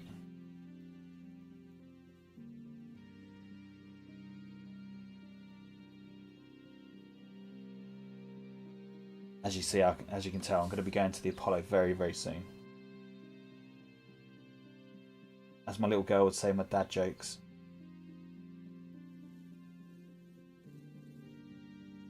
Not that. Just a tad.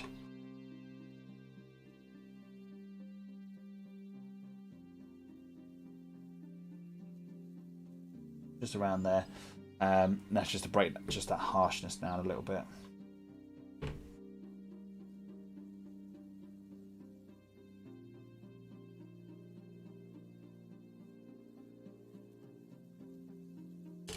Okay.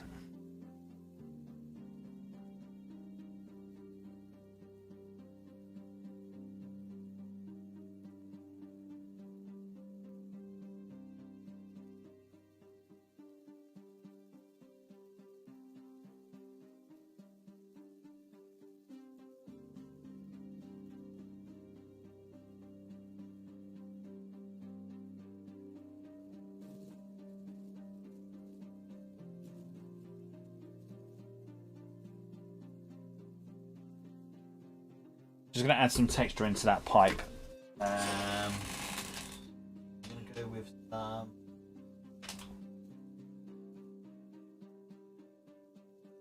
I'm going to play around with some weathering powders now, and we're going to go with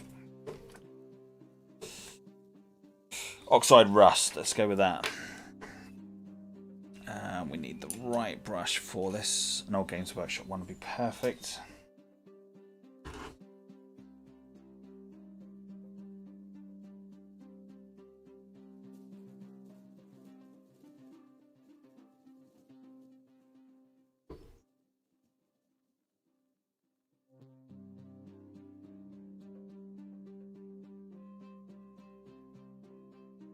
In with the oils, that's going to give it add a little bit of texture I've found.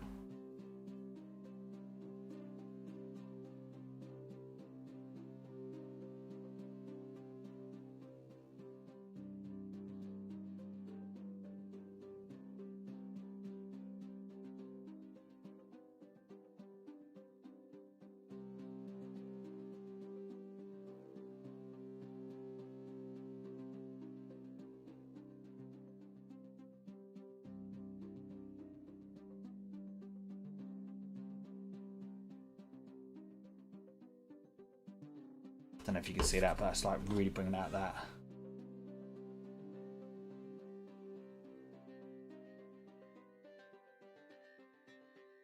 The rust effect.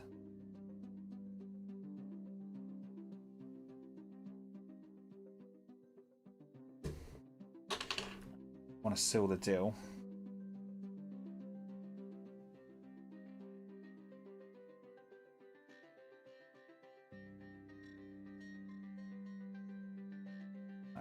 A little bit of South Store on there. And that will just help bind.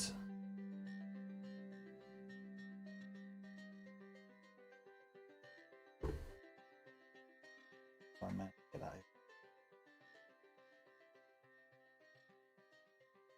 Not sure how I managed to get the powders over that part, but I rubbed the South Store in there. Let's use it while it's over there. It's obviously wanting to be there for a reason, so we're going to abide by its wishes and we're going to help it settle in. A little bit there.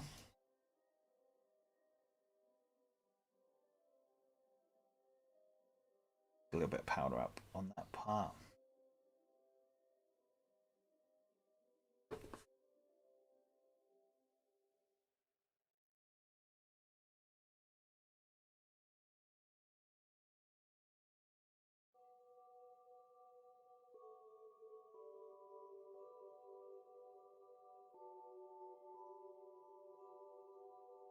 Coming on nicely. Just dry that off.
Okay, right. See, we kind of got really cool effects going on just on that.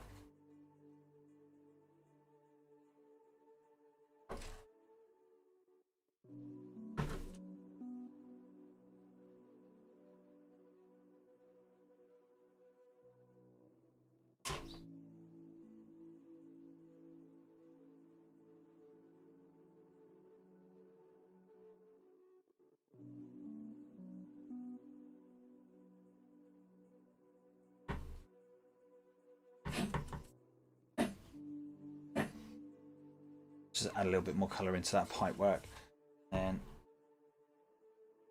need a little bit of colour. Bit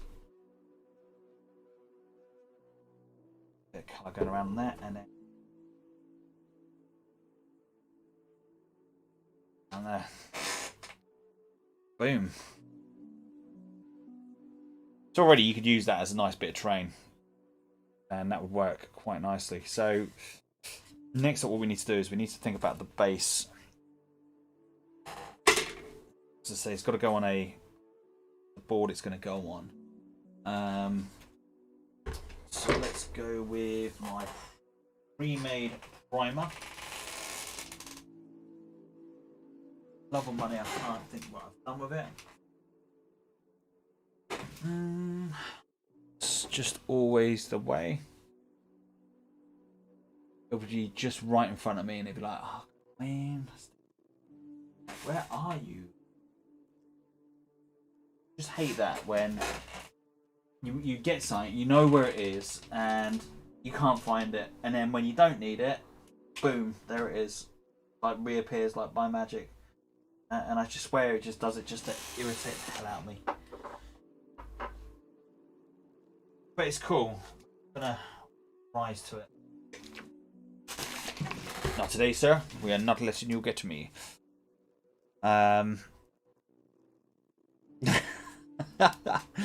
Mate, they're always the best jokes. But yeah, the powders are just, it's come on quite nicely, and with the oils it's made it really work, which is cool.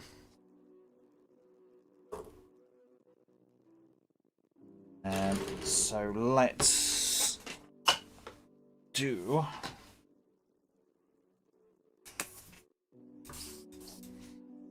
what I want to do now is we've got to get that base done. So let's get some airbrush thinner in there. And airbrush thinner, and that always works. And what we got going on? Oh, William. Welcome, sir. How are you doing? Yeah, it's a nice little brewery going on here, my friend. We knew you was partial to a little bit of beer and that, so, you know, we'll stick it in there. Let's see how that's going to be. Perfect.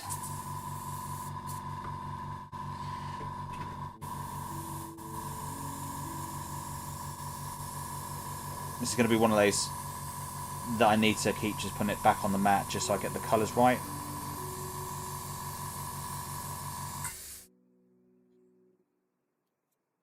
And I really test my my skills, see if I can get it in there to blend.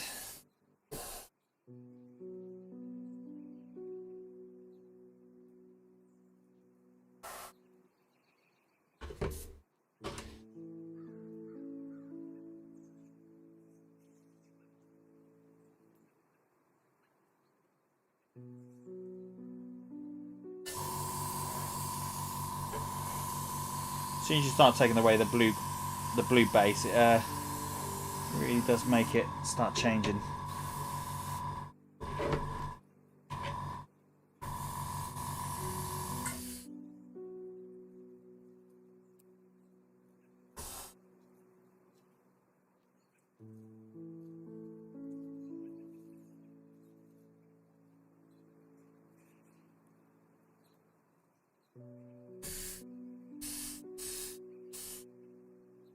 Working nicely.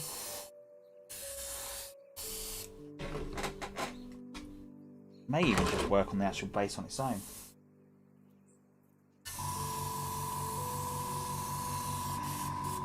Actually, having the blue down first is kind of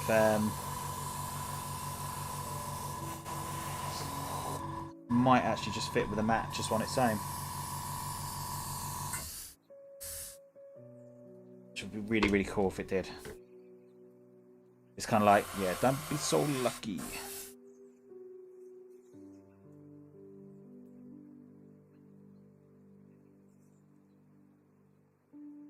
Okay.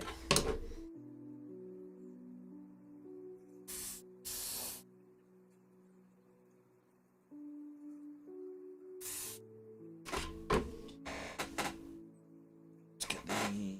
No, we need some more at the front here.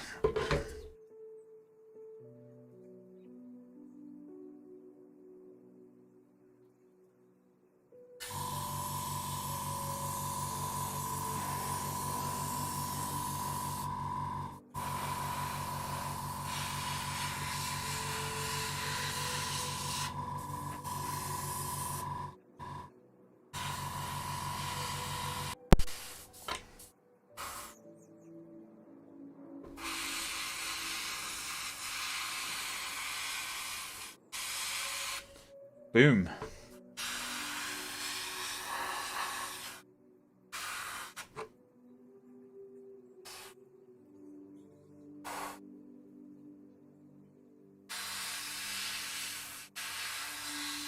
Do apologise if I've missed anyone liking the stream today even. I've been so caught up on what I'm doing, I've actually missed any of the chat, so I do apologise. So if you have dropped me a message and I've missed it, do apologise. Please don't think I'm being rude. I don't necessarily try to be. Just come across it. What if I just put my big old graspy fingers on and managed to get oil paints on? Right. Go with a little bit of grey. Add a little bit of grey primer into that. A little bit thinner. We're going to go with...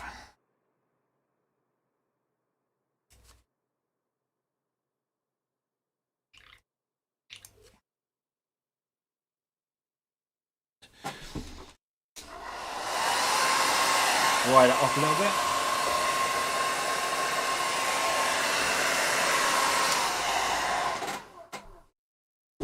Okay, right.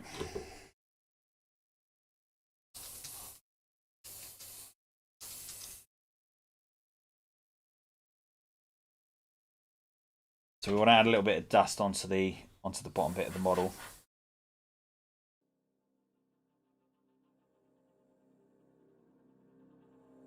So I'm going to use this and raise it up.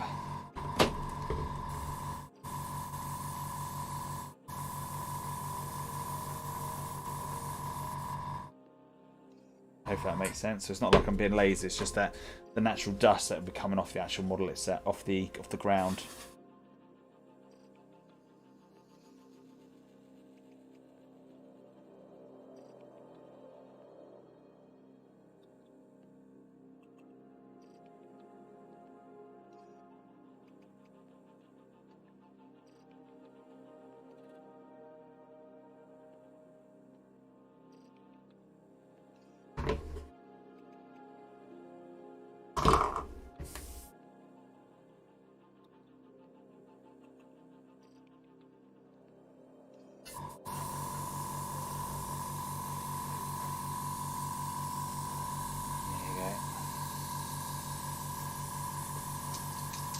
So when airbrushing, I'm coming at an angle, just so I can then capture. If you go straight down, you're going to get everything, but if you come at the side, you get all the raised area parts.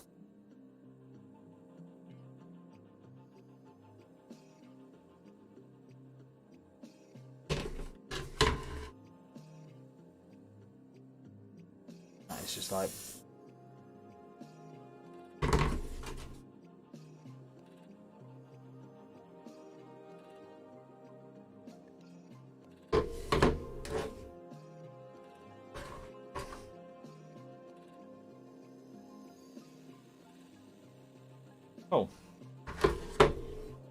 That part done.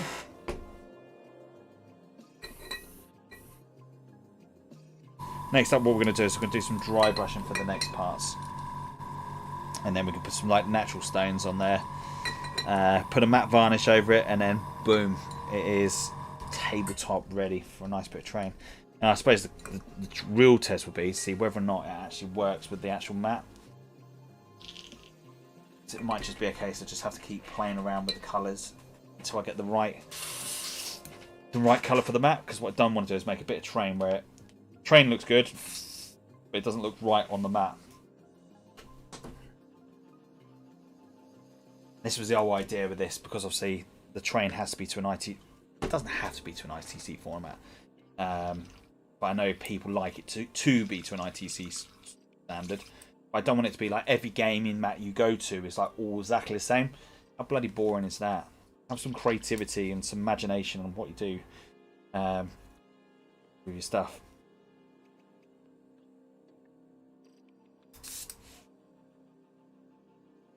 If you're going to run a tournament, just make sure that your terrain looks good.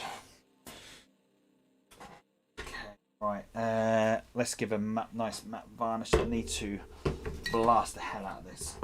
So, let's mute you for a sec.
Nice and simple. Let's make sure we clean that brush off because that's going to be...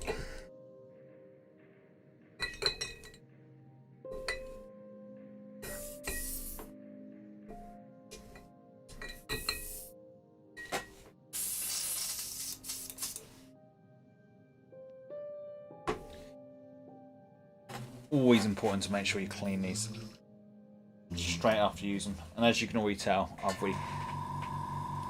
already failed to do that on 2 of my brushes that I've managed to mess up today, this morning, whatever time it is where you're watching. Okay, right.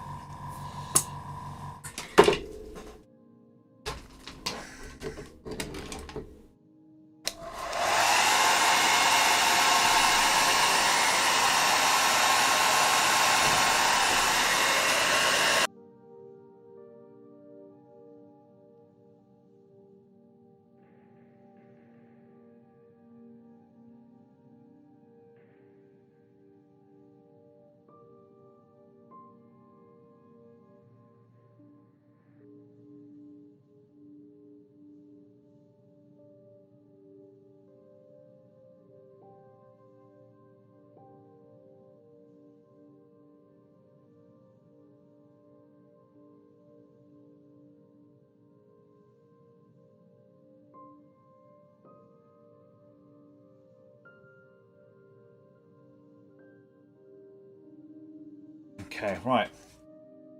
So we just need to really pick out a little bit of the ground. So let's get back in with the Benrizian grey. Be a nice one just to finish off to go with that matte. Where is? Come here, sir. I need you.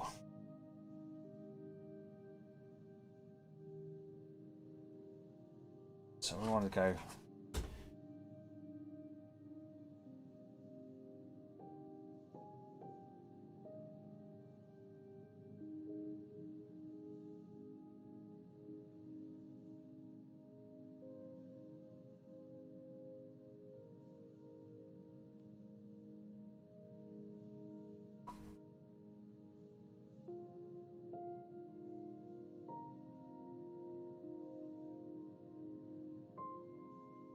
Really does hurt my brain not painting browns as the base.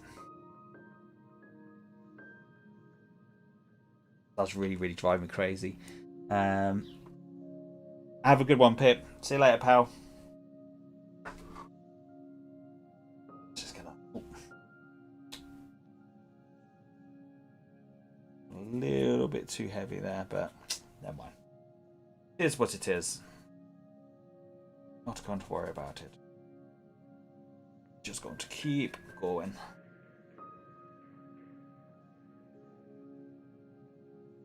Trying to keep it on camera, and I'm just terrible at this. Tell.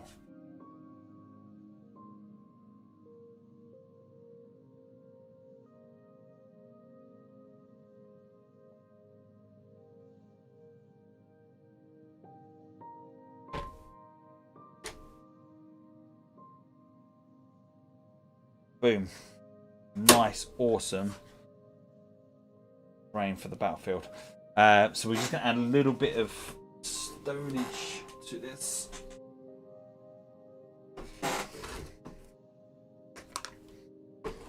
Got some little stones here. So this will just give it a little bit more depth, a little bit more character into this. But we're going to play around a little bit more.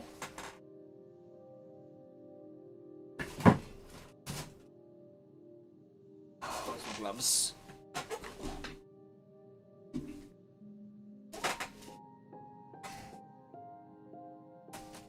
Just tell I'm a right messy git when I get in. Once I get into this, I get really messy, and it's not good. Okay, so because we don't want those stones to come away once we do this, we're going to go to my new favourite toy, resin. This stuff is good.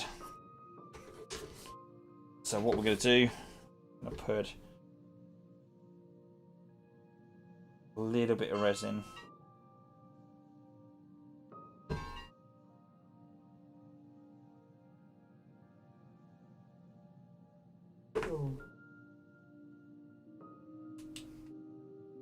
Bit of UV lighting.